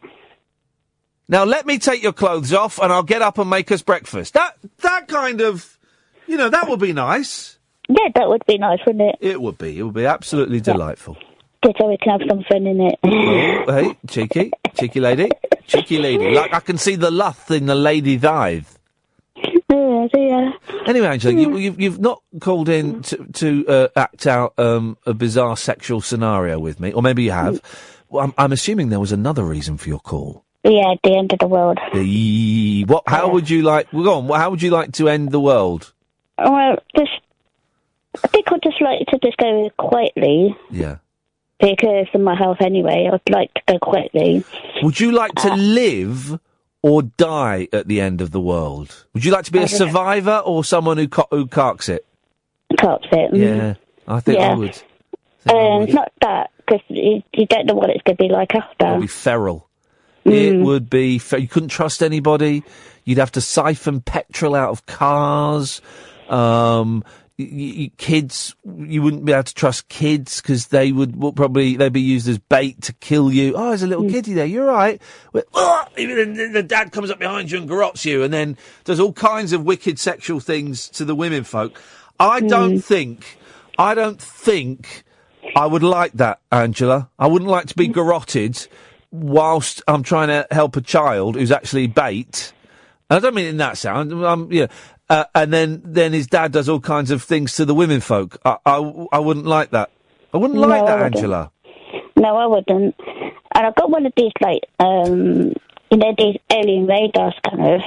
No, I don't know these alien radar scanners. Well, it's kind of clear at the minute. There's nothing out there. The air's clear. Where did you... Yeah, completely. Yeah. Where did you get an alien radar scanner from? It's a real one. It's from my apps, and it's technology one. Technology one? Yeah, I can't believe that they've come here to attack us. No. No. No, they've come here to... You say it's clear tonight. Has it ever not been clear? I don't know. I never really checked it till now, until you mentioned... Angela, you've got the technology. We're relying on you to check. Can you call in every night next week with a little update from your alien radar scanner? Would that be okay? I will. We'll do that. Nice one, Angela. Thank you. And I'd love to hear it as well. Flippin' heck. She's got an alien radar scanner. But it's clear tonight, so we're all right. Eben, Leon, stay there. Come to you after this. Late night, Iain Lee on Talk Radio. We have ways of making you talk.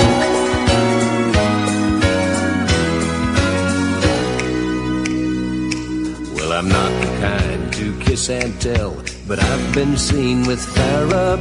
I've never been with anything less than a 9. So fine. I've been on fire with Sally Field, gone fast with a girl named Bo, but somehow they just don't end up as mine. It's a death-defying life I lead. I take my chances. I die for living in the movies and TV. But the hardest thing I ever do is watch my leading ladies kiss some other guy while I'm bandaging my knee. I might fall from a tall building, I might roll a brand new car, 'cause I'm the unknown stuntman that made Redford such a star.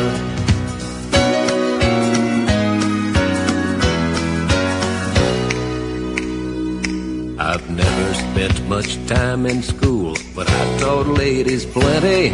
It's true I hire my body out for pay. Hey, hey, I've gotten burned over Cheryl Teague's, blown up for Raquel Welch. But when I wind up in the hay, it's only hay, hey, hey. I might jump an open drawbridge or Tarzan from a vine, 'cause I'm the unknown stuntman that makes Eastwood look so fine.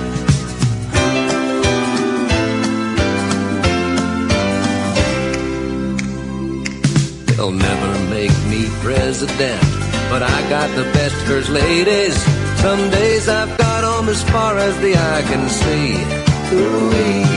A morning dive with Jackie Smith, I crash in the night with Cheryl, but in the end they never stay with me.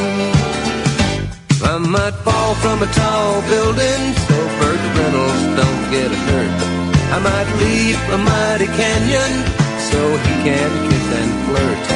While that smooth talker's kissing my girl, I'm just kissing dirt. Yes, I'm the lonely stuntman that made a lover out of Bert. What the hell?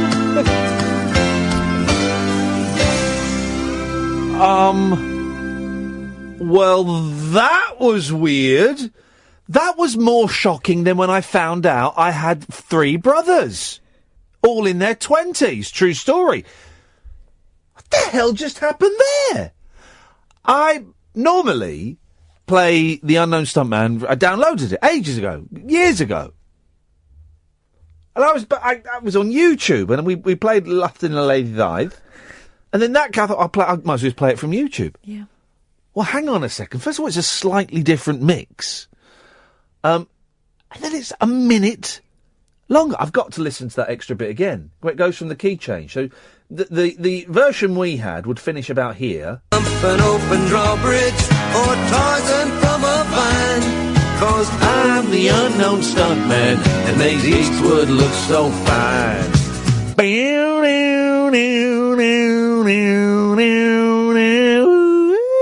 That's how that would end. Yeah.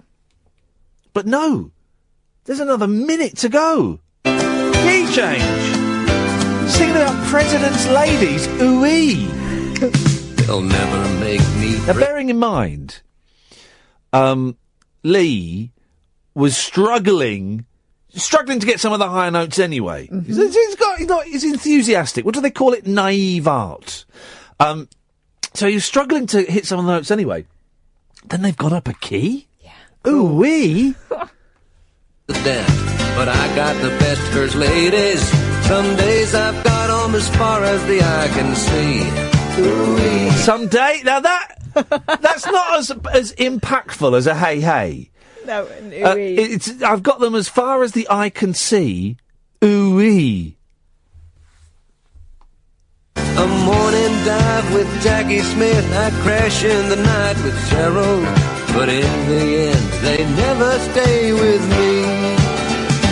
I might fall from a tall building, so Burt Reynolds. Hey, where's the tune go there? I might fall from a tall building. I might. He can't. That's why. He so can't it went go down. He does a Partridge when Partridge is Too singing. high, too yeah, high. Goes down. I might fall from a tall building. I might fall from a tall And then it's all this stuff about Burt Reynolds. Hang on a minute. I might fall from a tall building, so Burt Reynolds don't get hurt. I might leap a mighty canyon so he can kiss and flirt. We've had Burt, we've had flirt. It's going to end with dirt. That smooth talker's kissing my girl, I'm just kissing dirt. Yes, I'm the lonely stuntman that made a lover. I'm the what? Lonely. Oh, lonely stuntman. They could have gone to skirt instead of dirt, but probably best not, eh? Kissing dirt. Yes, I'm the lonely stuntman that made a lover out of Bert. Bert rhymed with Bert, that's a cheat.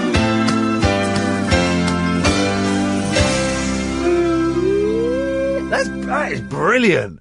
That is 40. I'm going to be 44 in a few months. I've never heard that. I have never heard that. And imagine what a different show it would be. It would be if instead of the theme tune being called The Unknown Stuntman, it was called The Lonely Stuntman, and it was about a stuntman that was lonely. But he wasn't, because he always had that mate that was Oh, yeah. Slightly better looking. Woody but, or something. But stupid. And the sexy lady. Sexy lady. Angela's called back. Angela, have you spotted something on your alien space radar? Yeah, I have. Hey! What the heck? Go on. It's the first time ever, because I've had it on for months, and it's in between the east and south. So never east. So that's what do they call that? They call that east-south. Southeast. Southeast. Sorry. Yeah. What is it? What is it? Is it a mothership? Is it like a Cobra Mark III? What is it? It's just like a greenish shape, but it doesn't. That's the first time it's ever happened on this scanner, and I've had it on for months. Does NASA know? How fast can you? How fast is it travelling? It's trying to go to south, so it's been moving from east to south. Flipping heck. I was joking about the end of the world earlier when I read this story. But it says here, the end of the world will be triggered by Friday the 13th due to bad luck and 2 extraterrestrial events. Boom, there's the first one. This is nuts. Because I've had this on for months, because I showed my neighbour. Alien radar scanner? Yeah, and I've had it for months. Where did you get it from? It's technology-based, is it? Where did you get it from? I got it from, the apps, but it said... from the apps? It said be careful when you use it. Yeah, you don't want to mess around with that stuff. But this is the first time, Ian, I've had anything on it. On a scale of 1 to 10, how worried are you? Not worried. Oh, okay. I can sleep. Well, it's... how clear is it out there tonight? I'm not sure. Very clear. Very clear, yeah. It's moving to the south. So south would be... South, so that would be... So is it near Uranus? Yeah, probably. Okay. I did see one of the planets very bright the other night. Yeah. That was bright. And the stars, 1 or 2 stars were bright the other night too. Kath, when I was out with you the other night, Uranus was massive. Couldn't see it. No, you probably couldn't, but honestly, where I could, it was huge. Angela, keep us informed. I appreciate your update from your alien radar scanner. Honestly, this has been on for nearly a year and nothing's happened. Isn't that funny? No. Tonight you mention it and something happens. Yeah. I am genuinely a little bit nervous. What makes it even more... For the first time, Angela, since doing this job, I haven't got my car with me. I have to get a cab home this evening. And quite often, people get probed when they're in the back of cabs. No, they're always driving pickups. Well, that's in America. In this country, you'll be with a cab driver, then suddenly you'll wake up and it's like 5 a.m, and you'll be like, what the flip? And it'll be, this could be... Well, Angela, thank you. Let us know if any more pop up, yeah? No, it said it's coming into the south, so I'm in Cough. Okay, well, everyone... thank you, Angela. Everyone in the south, you have been warned. Flipping it, honestly. They come over here, probing our farmers.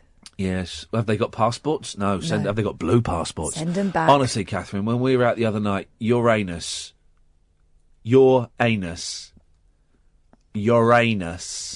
I heard you. Is it not Uranus? Massive. No, it was yours. You sure? Was massive. I've never seen anything like it. Blocked out the whole sky. I saw the whole of the moon. Right, okay. We get it. Well, Liam. Hello, Liam. You're live Ian on Lee. Talk Radio. Liam, yes, you're speaking to Iain Lee. How you doing? I'm all right, fella. What you got for us? Right, I was just listening there. Did you enjoy that phone call with Angela there? Poor old Angela. Well, poor old Angela. Poor old the South, where it looks like they're about to. I don't want to jump the gun too much, but it looks like they're about to be attacked by aliens. Well, I think Angela's obviously suffering from her own issues, and it sounded to me like she was just having the fun poked out of her, you know what I mean? Well, you must be listening to a different show, Liam, because that's not what happened at all. It sounded like you were sort of just patronising me, Well, Liam, you were listening to a different show, mate, because that's not what was happening at all, buddy. What have you called in for? Well, a few different things, so... Yep. Oh, I'm sorry, I must cut you off for being a knob.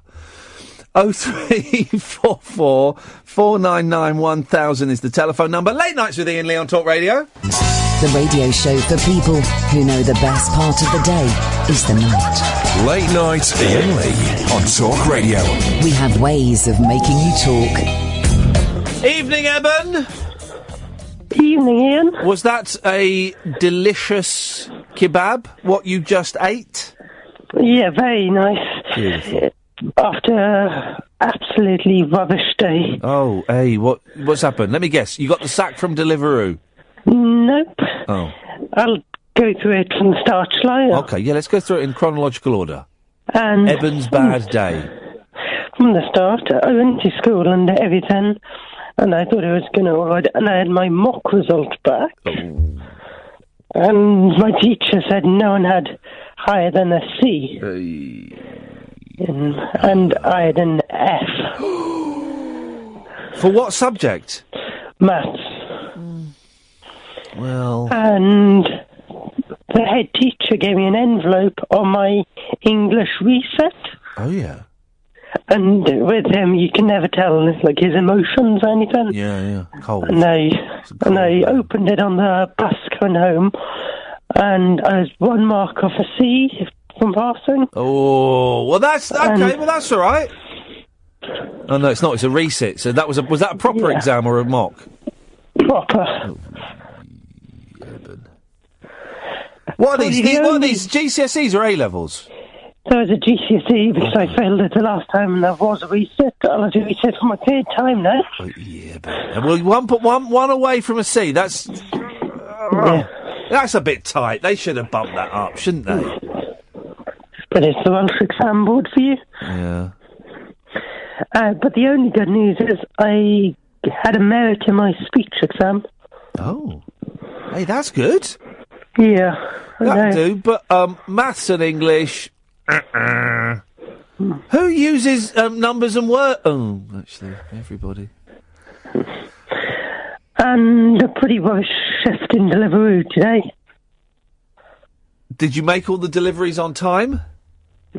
No, because TGI Friday stuffed up and gave me two stacked orders, but it couldn't fit in my bag. Oh, no. And then I had to get a moped cyclist to help me out. And I've been panting because I was going like 20 miles an hour to keeping up with them. Oh, Eben. Fight. I do wonder... Listen, Deliveroo is an amazing company. They do excellent work, and boy, oh boy, I've certainly used them and I've thoroughly enjoyed them. But I do wonder if a bicycle food delivery job is the right job for you, Eben. I don't think it's going to make... I don't think anybody's going to get rich delivering food in those giant boxes. You know, the reason I use it is because it's cheap, right? It's cheap and reliable. I just don't think that any young people are going to get rich doing that job. I'm not doing it to get rich. I'm just doing it because I enjoy cycling. Oh. But I don't like doing the stacked orders because you have to go to a location which is unknown. Oh. And then you got to go to another unknown location, and it clocks you on the time for the second location too, and then you're like 26 minutes late or whatever. And then the customer said, "Oh, why are you there late?" Right. Well, because you're on a push bike, not a moped. Yeah, I know, but they don't. I know, you're at a disadvantage, aren't you? Yeah. Oh, mate. Well, it does sound like you've had a spectacularly poor day. There's no way of disguising that fact. Yeah. So my suggestion is, Eben, you get absolutely smashed out of your skull. Well, when you're old enough. Well, hang on, how old is he? How old are you, Eben? 17. It's old enough to drink. That is old enough to drink. You can drink. You can drink. Well, it don't matter, Eben. I'll sort this out. Let me have a word with her. You can drink with a meal. You can drink at the age of 14. With a meal? Yeah, in a boozer. With your parents. Right. Yeah, exactly. I'm not saying he goes in a pub and lies about his age. I'm not saying that at all. But if he has access to alcohol, he's allowed to drink it. With his dad? No. He's allowed to drink. His dad could give him a bottle of Pernod and some Tennant Super, And he could go off into a park and cane that himself. No. Yes, I he don't did. really like beer or wine. Eben, mate, please stay out of this. I'm having a word with her. I'll sort it out for you. Now, I'm fine with Diet Coke. Malibu and Coke. Get Malibu and Coke. Get him half a bottle of Malibu. Top the rest up with Coke. Right, or get a bottle of Coke and then just pour a bottle of Malibu in there, shake it up, drink it through straws, gets you drunk quicker because it's hit the alcoholic impact. What did you have for your tea, Eben? I'd eat chicken kebab with salad and fries. Well, if you play your cards right, you can see it again. You can enjoy it again. Yeah, exactly. 2 for the price of 1. And you've won one of those dodgy kebab shops. There was one which was actually clean, not with a greasy chef. I find a greasy chef gives it more flavour. I don't know about you. If I ran a restaurant, right? Yeah. I wouldn't bother keeping it clean. Oh, no. I would spend more time working out how to forge those hygiene ratings. Oh. And I give myself a 4 out of 5, because 5 is unbelievable. Yeah. I don't know anyone that's got a 5 Especially as the out of 5. cockroaches. No. Let's not be silly. I would give myself a 4. There must be templates online where you can print those off. Nick someone else's. Yeah, there must be. And I would do that. There's a place in Swansea that has a hygiene rating of 1. Indian takeaway. Yeah, well, don't name it, but I would eat. I won't. 5 for honesty. I went to when I did a show in Bristol, or was it Bath? I can't remember. And there's a lovely young gentleman called Will Guyett, who is a technology expert, and we hadn't met before, but we'd corresponded. And he said, after the show, I'll take you out for a meal. Beautiful, fantastic. Now, the show finished a bit late, and the only place we could find was this burger bar. And it wasn't a big chain, it was a one-off burger bar. And get this, Eben, we had kangaroo burgers. Yeah. You go in there and it says on the menu, burgers, beef burgers, hamburgers, cheeseburgers, kangaroo burgers. You're going to go for the kangaroo burgers, particularly when you're with a bloke you've never met before. Yeah. It's the food equivalent to getting your wanger out. Yeah. So we had these kangaroo burgers, and I saw Will for the first time in ages this week. And he reminded me that the next day I had a very upset stomach. Well, he also forwarded on a link from the local newspaper shortly after we ate there. That place got a 0 hygiene rating. Now, a 0 means, I think, that there's like human faeces on the counter. In the burger. In the burger. I think that's what that means. Anyway, Eben. So go and have some Pernod and Black, and you enjoy yourself, my son. All right? Okay, I sure will do that. Thank you, Eben. Or a bottle of Thunderbird. Richard. Oh, it's Richard. Why are you encouraging your listeners to get drunk? I'm not. The calls you had this week. I think you'll find I'm not. They're not your listeners, Catherine. I got you there. Hey, that was a snappy comeback from me. It's unusual. Well, because so many of them, Richard, are drunk, I want everyone to be in the same frame of mind. I suppose that if we're all on the same level, then, it does make those calls easier to listen to. It does make them easy. I'm tempted to get off the wagon and do the show steaming. Just sat here with a bottle of Jack Daniels, mixed with Coke, of course. I couldn't drink that stuff neat. Or a bottle of vodka and some orange juice. Whoa, vodka and orange juice. Oh, I'm salivating. Yeah, but I used to drink quite a lot of that, and it gives you a bit of gut rot, doesn't it? I haven't had a vodka and orange juice in 12 and a half years. Whoa, just neck that. Whoa. Whoa. Done here. Neck it! Give me another one. Double vodka.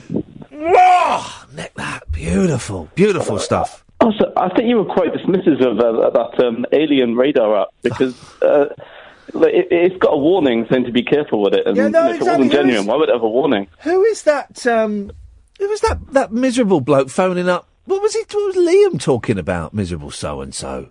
Silly sausage. He doesn't know the show.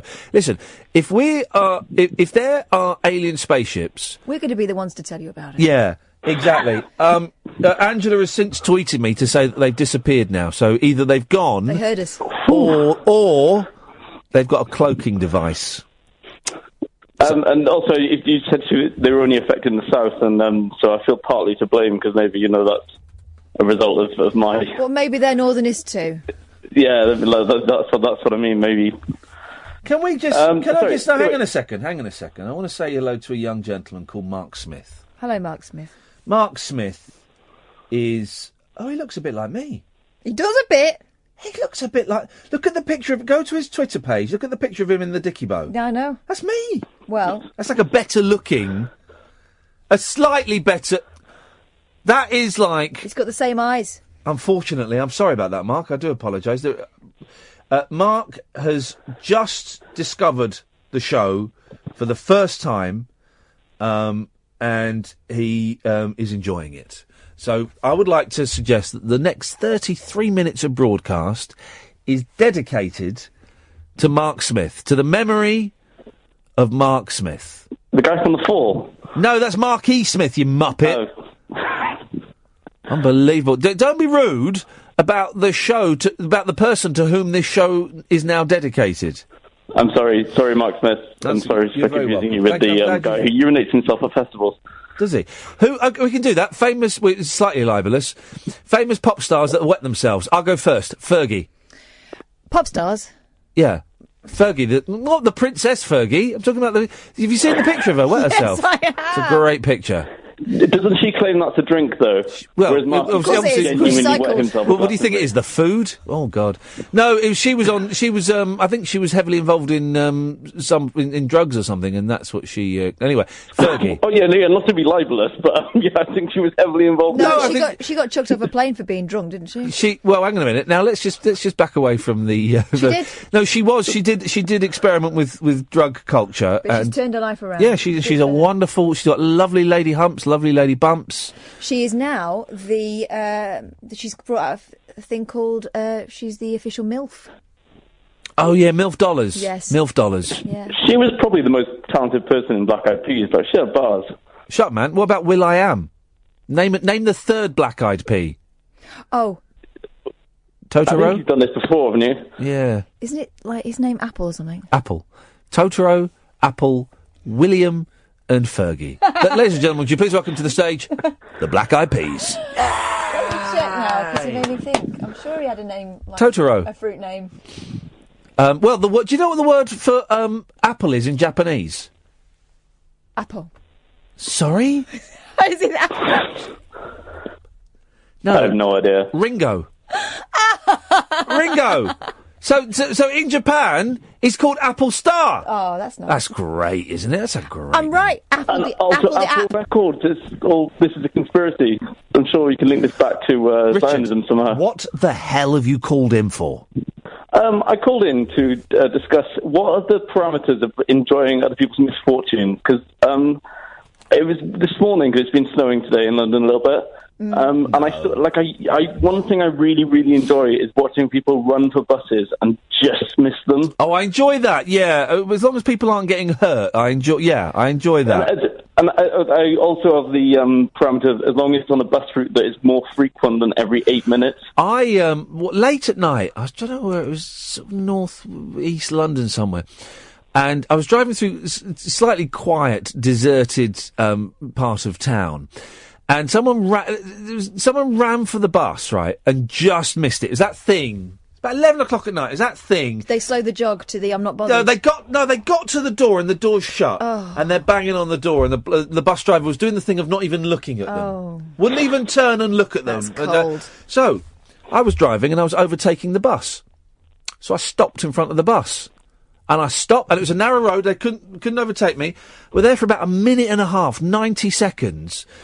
Before he opened the door and let the person on, and I drove away. You've got beef with bus drivers. I don't like bus drivers. I mean, I used to have one bus driver that used to drive the 134, the 142.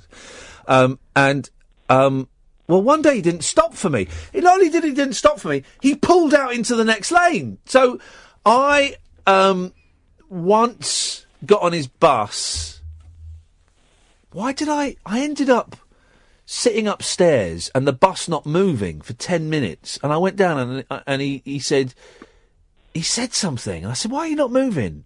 And he said, because you're an idiot and you need to get off my bus. I said, what have I done? And we shouted at each other. And then another time, the time that he didn't stop to pick me up and he moved out to the other lane, I went and stood, it was traffic, I went and stood in front of him and started filming him on my phone.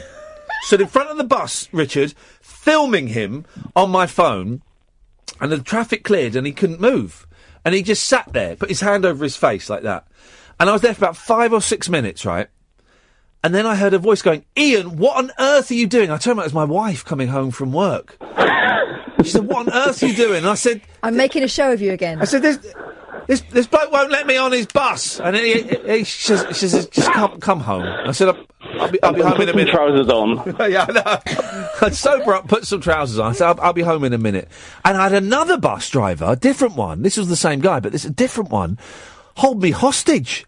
Took me hostage on a bus. Why does this stuff always happen to you? He took me hostage on a bus, right? I got on the bus. Now, admittedly, it was my fault. I didn't realise. I thought he was driving into town. I didn't realise he was only going to go 2 stops and then his route was going to end. Right. So we got to one bit. We got to the next stop and he said, everyone off. And I went, I'm not getting off. He went, everyone off. I said, I'm not getting off. So everyone got off except for me.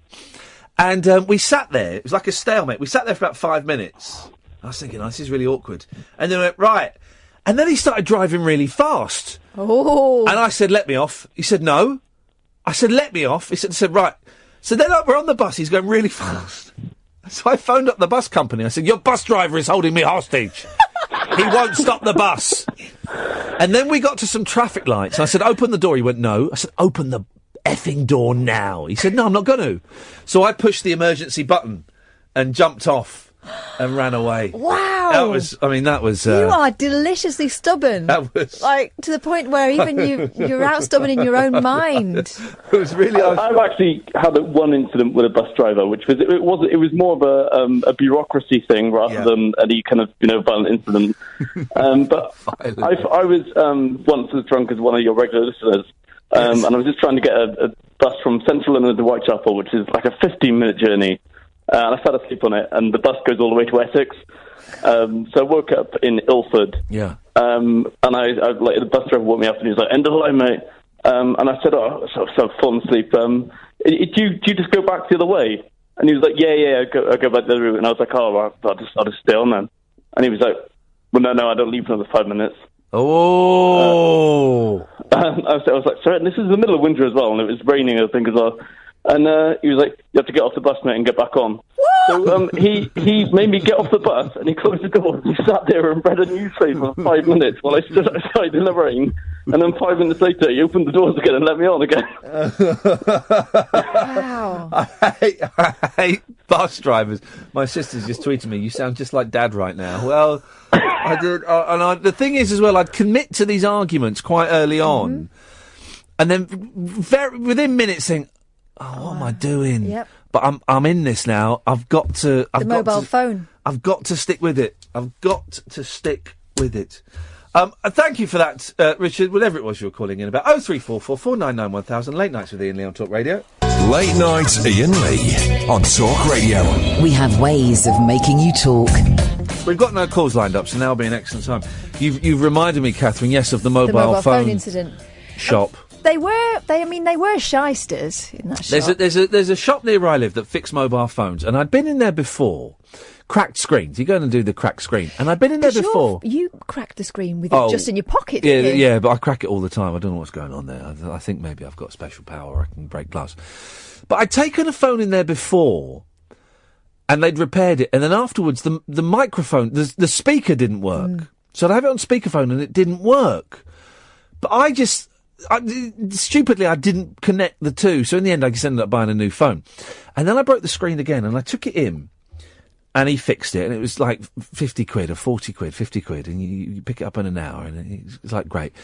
And then pretty soon after, I noticed the phone would freeze, so the touch screen would stop.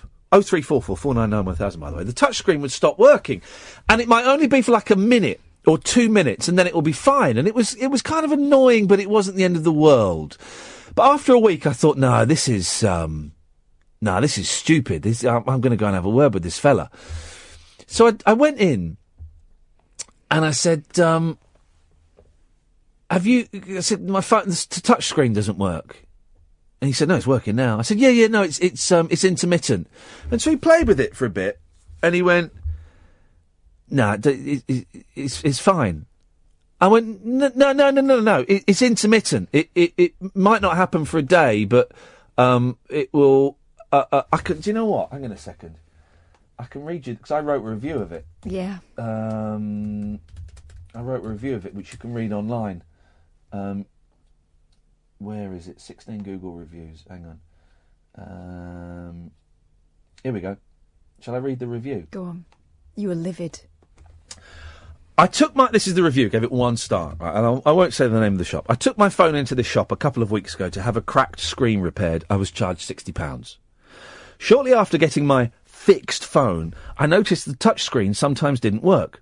I didn't think too much of it initially, an extra swipe here, a few jabs more at an app, but over the 14 days it became progressively worse.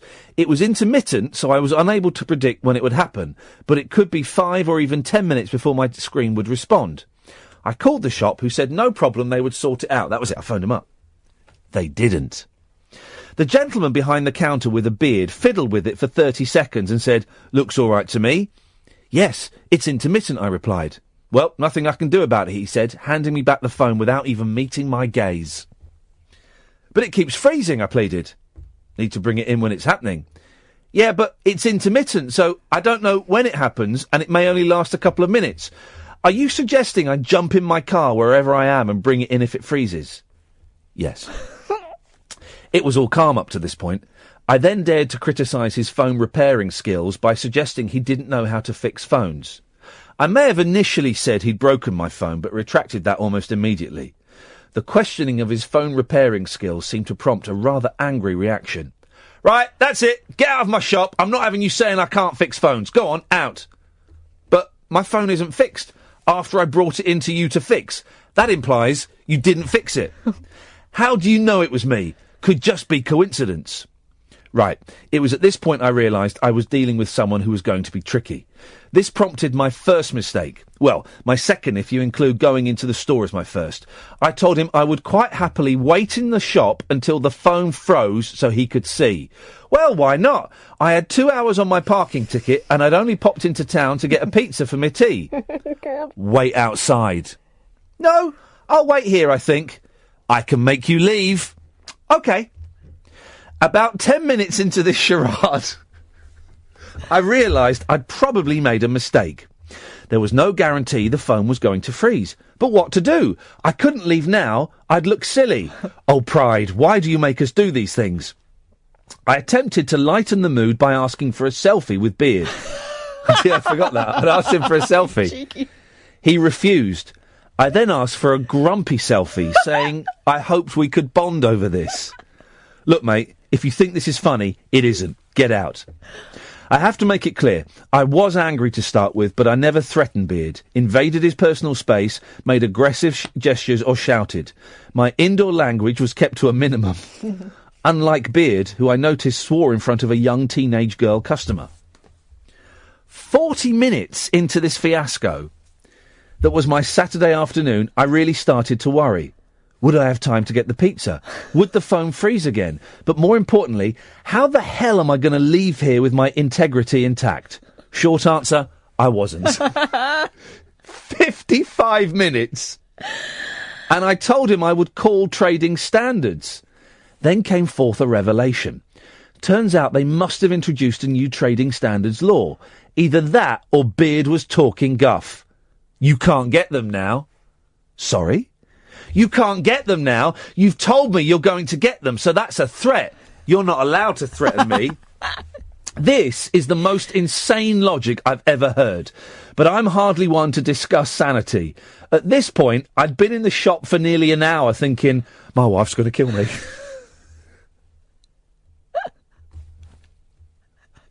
Such an idiot. After an hour and 15 minutes...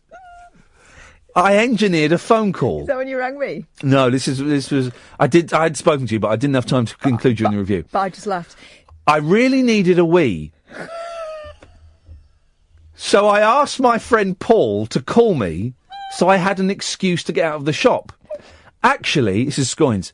Actually, I had him repeat to me over and over again, walk out of the shop. Walk out of the shop. What I did was I texted him and said, Paul, I'm going to call you, and I want you to, to repeat, walk out of the shop. And so I did, and I phoned him up and he said, walk out of the shop, walk out of the shop. And I pretended to the guy, you're lucky, I've got a really important phone call. Walk out of the shop, walk out of the shop. I did, and realised I'd been dumb. I'd looked stupid, and I still had a broken phone. Just to say, while Beard was tricky and obtrusive, his young assistant was nothing but polite and professional. I wish him every success. That actually happened. That happened to a grown man in his 40s. Yeah, but the other grown man was equally he was daft. He was an absolute bell cheese. I mean, what a plum. And there are loads of... You can't call them now you've told me. Is it magic? But there are loads of... here we go. Like a wish. There are loads of reviews, 1-star reviews. Poor service. Awful. Utter bell piece of a shop. Shite. So, there's quite a few. And fair play, a week later, I was sat near the shop, and it froze, right? And so it was frozen, so I was holding it so it froze. And I ran to the shop. I had to push a man who had on crutches, who was going in. I pushed him out of the way. I said, I'm really sorry, mate, this is an emergency. And it was the other lad. I went, look, it's frozen, it's frozen. He went, oh yeah, we can fix that now. So we fixed it. In the end, it was knackered and I had to buy a new phone. But, so yeah, that's the kind of thing. The standoff. It's in there for an hour and 15 minutes. And there were other customers coming in. And I would say very loudly, you still haven't fixed my phone? And he'd say, can you stop? Can you get out now? Because I said, no, I just want to say, you still haven't fixed my phone, but I'm happy to stand here. And it's a tiny little shop. It's more of a kiosk than a shop. Wow. Fun times, guys, fun times. 0344 499 1000, Talk Radio. Uncut after-hours conversation for the up all-night generation. Late night Iain Lee on Talk Radio. We have ways of making you talk. No, I'm not going to give out the phone number. None of their business. Here we go. Hey, imagine this. Get this. This is brilliant. This is absolutely brilliant. Some good stories in the papers today. Imagine this happened to you. An elderly man whose family thought had died knocked on his coffin lid as they prepared to bury him and asked, "What's happening?" The 75-year-old had been lying in the coffin for 8 hours. His son, Huang Mingquan, said his father, who'd been battling cancer, had stopped breathing and had cold feet and hands. And you don't bury someone because they've got cold feet and hands. I've got cold feet and hands. Yes! I'd bury you. The family had slaughtered a pig and made flower wreaths ready for the funeral in the village of Yuqing, China. They rushed over when they heard the banging, and the confused pensioner asked, "Are you preparing my funeral?" The man, who is still weak, has spent the past 3 days since coming back from the dead in bed eating porridge. Oh, that's an extra detail we didn't need, isn't it? 3 days of that. What a strange... He's tired. What a strange way to end a story. Yeah, your That's like my kids' stories. He spent 3 days in bed eating porridge. The end. Nothing else to say. The end. One of the greatest things in the world, of course. You don't see it too often. We're too quick these days to put our animals to sleep when they lose rear limbs. You don't see dogs on wheels anymore. My auntie had a dog on wheels. It was great. It's the best. It really is. It's what it is. It's life affirming. It's nature plus science equals giggles. Giggles and love. Dogs, little dogs. Well, this is quite a big one. This is a boxer. And then pulling He could themselves go like that. the clappers. Yes. And it was a little bit unstable, so he used to rattle along. But he was happy enough. You don't see it anymore. Oh. Well, here's a tortoise on wheels. Oh, Look at I like that. them. Have you seen that? Giant tortoise on wheels. That's not the one that had its legs eaten by rats, is it? Well, let's read the story, Catherine. Let's find out what happened. Let's find out exactly what happened to the poor old so-and-so's back legs, shall we? And what they've done bizarrely They've put, like, tractor wheels on, haven't they? Well, they've put tractor wheels on. They've put, and then they've put another tortoise on his back. Unless there's... Did they put the tortoise on his back, or is it just... no, here we go. A giant tortoise who developed arthritis in his back legs after... After what? After joining a breeding programme. Flipping heck! They didn't put that tortoise on his back. Oh, my knees. My knees are gone. This blooming breeding programme, I thought it'd be fun, but damn, my knees in. Don't matter, we can get rid of them and put wheels on. What? Yeah, you put wheels on and you can carry on. I hope he's got a break, otherwise Nope. he won't be able to carry on. He's been fitted with a pair of wheels to help him get around. Flipping it! Listen to this. This is a great title. Listen to this title. Described as a prolific breeder. Oh, I know a few of them. Well, the estate I grew up on, flipping it. By keepers at Dinosaur Adventure Park in Lenwade, Norfolk. Bert, 22... Glad we know which Bert. Had his way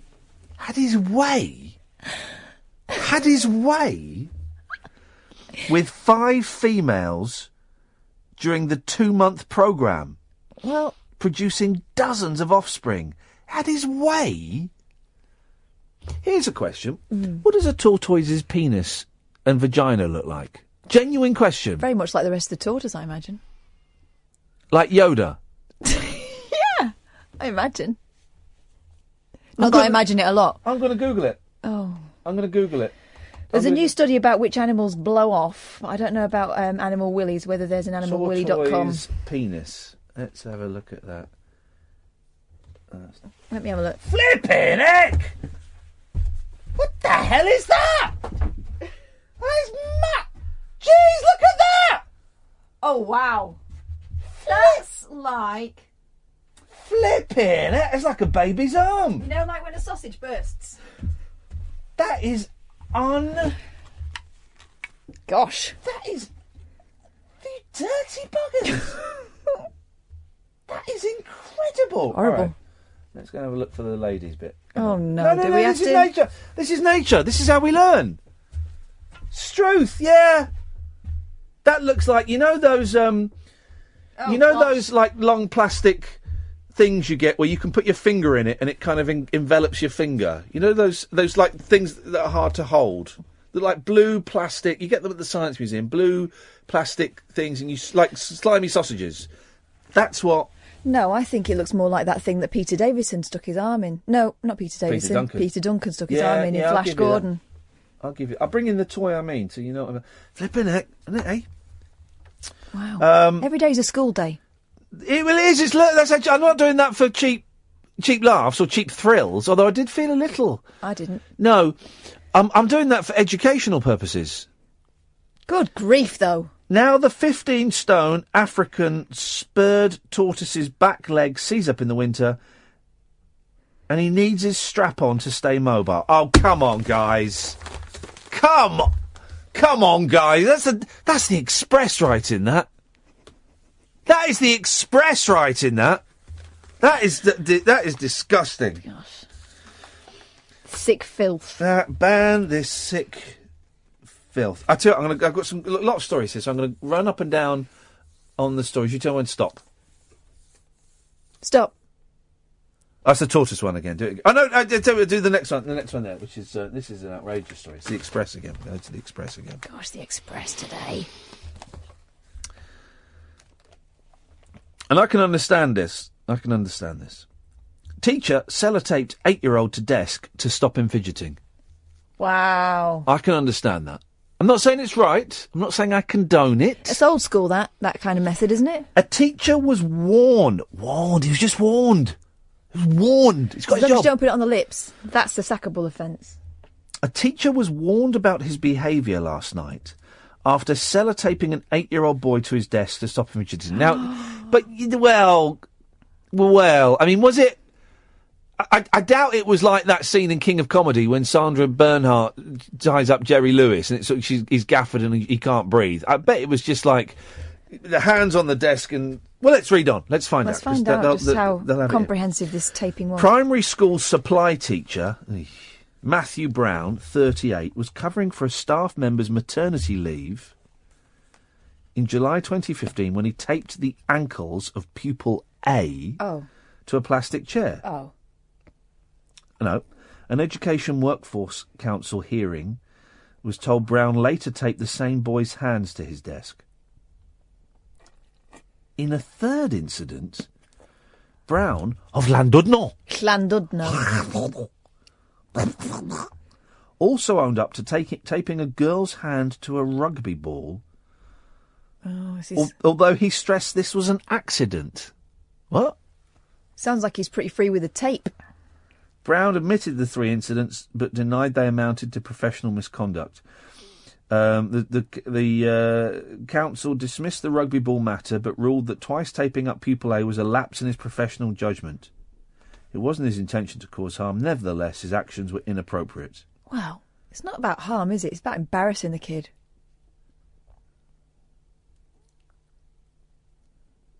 He said he did it a joke at the time. Oh, no. I mean, you wouldn't do it. You're stupid to do it, but... a little bit of classroom bands. Little bit of... Like when the teacher used to throw the blackboard rubber at your head. Yeah. Kind of bants. Yeah. We once... we used to have a teacher, I won't say his name, but he was incompetent. And we once hung a Johnny from the door frame. Yeah, so he walked in, he'd bash his head on the Johnny. It was funny. Blew one up and it was... Yeah. It was floating past the window. Oh. Yeah, she didn't like that. We also... had a plastic poo and put it on the desk and she thought we'd done it. She thought it was real. What kind of animals did you think she had? This guy had such little control over his pupils. You couldn't tell where he was looking. It's a joke. That I remember one class, we just got bored, so some of us just got up and... it was on the ground floor, just got up and climbed out of the windows. Yeah, the and windows. Walked up. Come back! Come back! No. Not going to do that. Not going to do that. Well... weren't we horrible? Well... why have they pulled... oh, this is what the show was going to be about. We haven't got time now. Someone's just... why would you send me a text? YouTube explosive exertion of a duck's penis. It's like an aggressive corkscrew. I'm not going to do that.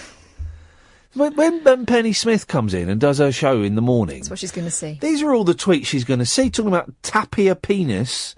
and explosive exertion. You should think, what the hell is this rubbish that's on at night time? And she'd be right to think that.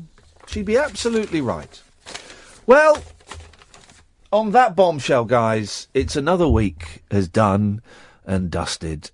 Don't forget, of course, you can download the podcast. The podcast of tonight's show will be up on Monday evening, guys. Don't panic. How's that New Year's Eve podcast I'll do it over the weekend, all right. Because I've sent you the link to download it now. Yeah, I'll do it. Because you'd lost. I couldn't get it off the system here. That's okay, but people are demanding it. I know. People are demanding it. I don't like being mithered. I know, but I would like you to do your job. And, dear listener, on that bombshell... here's a job. Well, that's just disgusting. Talk Radio. Intelligent, organic entertainment. Talk Radio. We'll get you talking.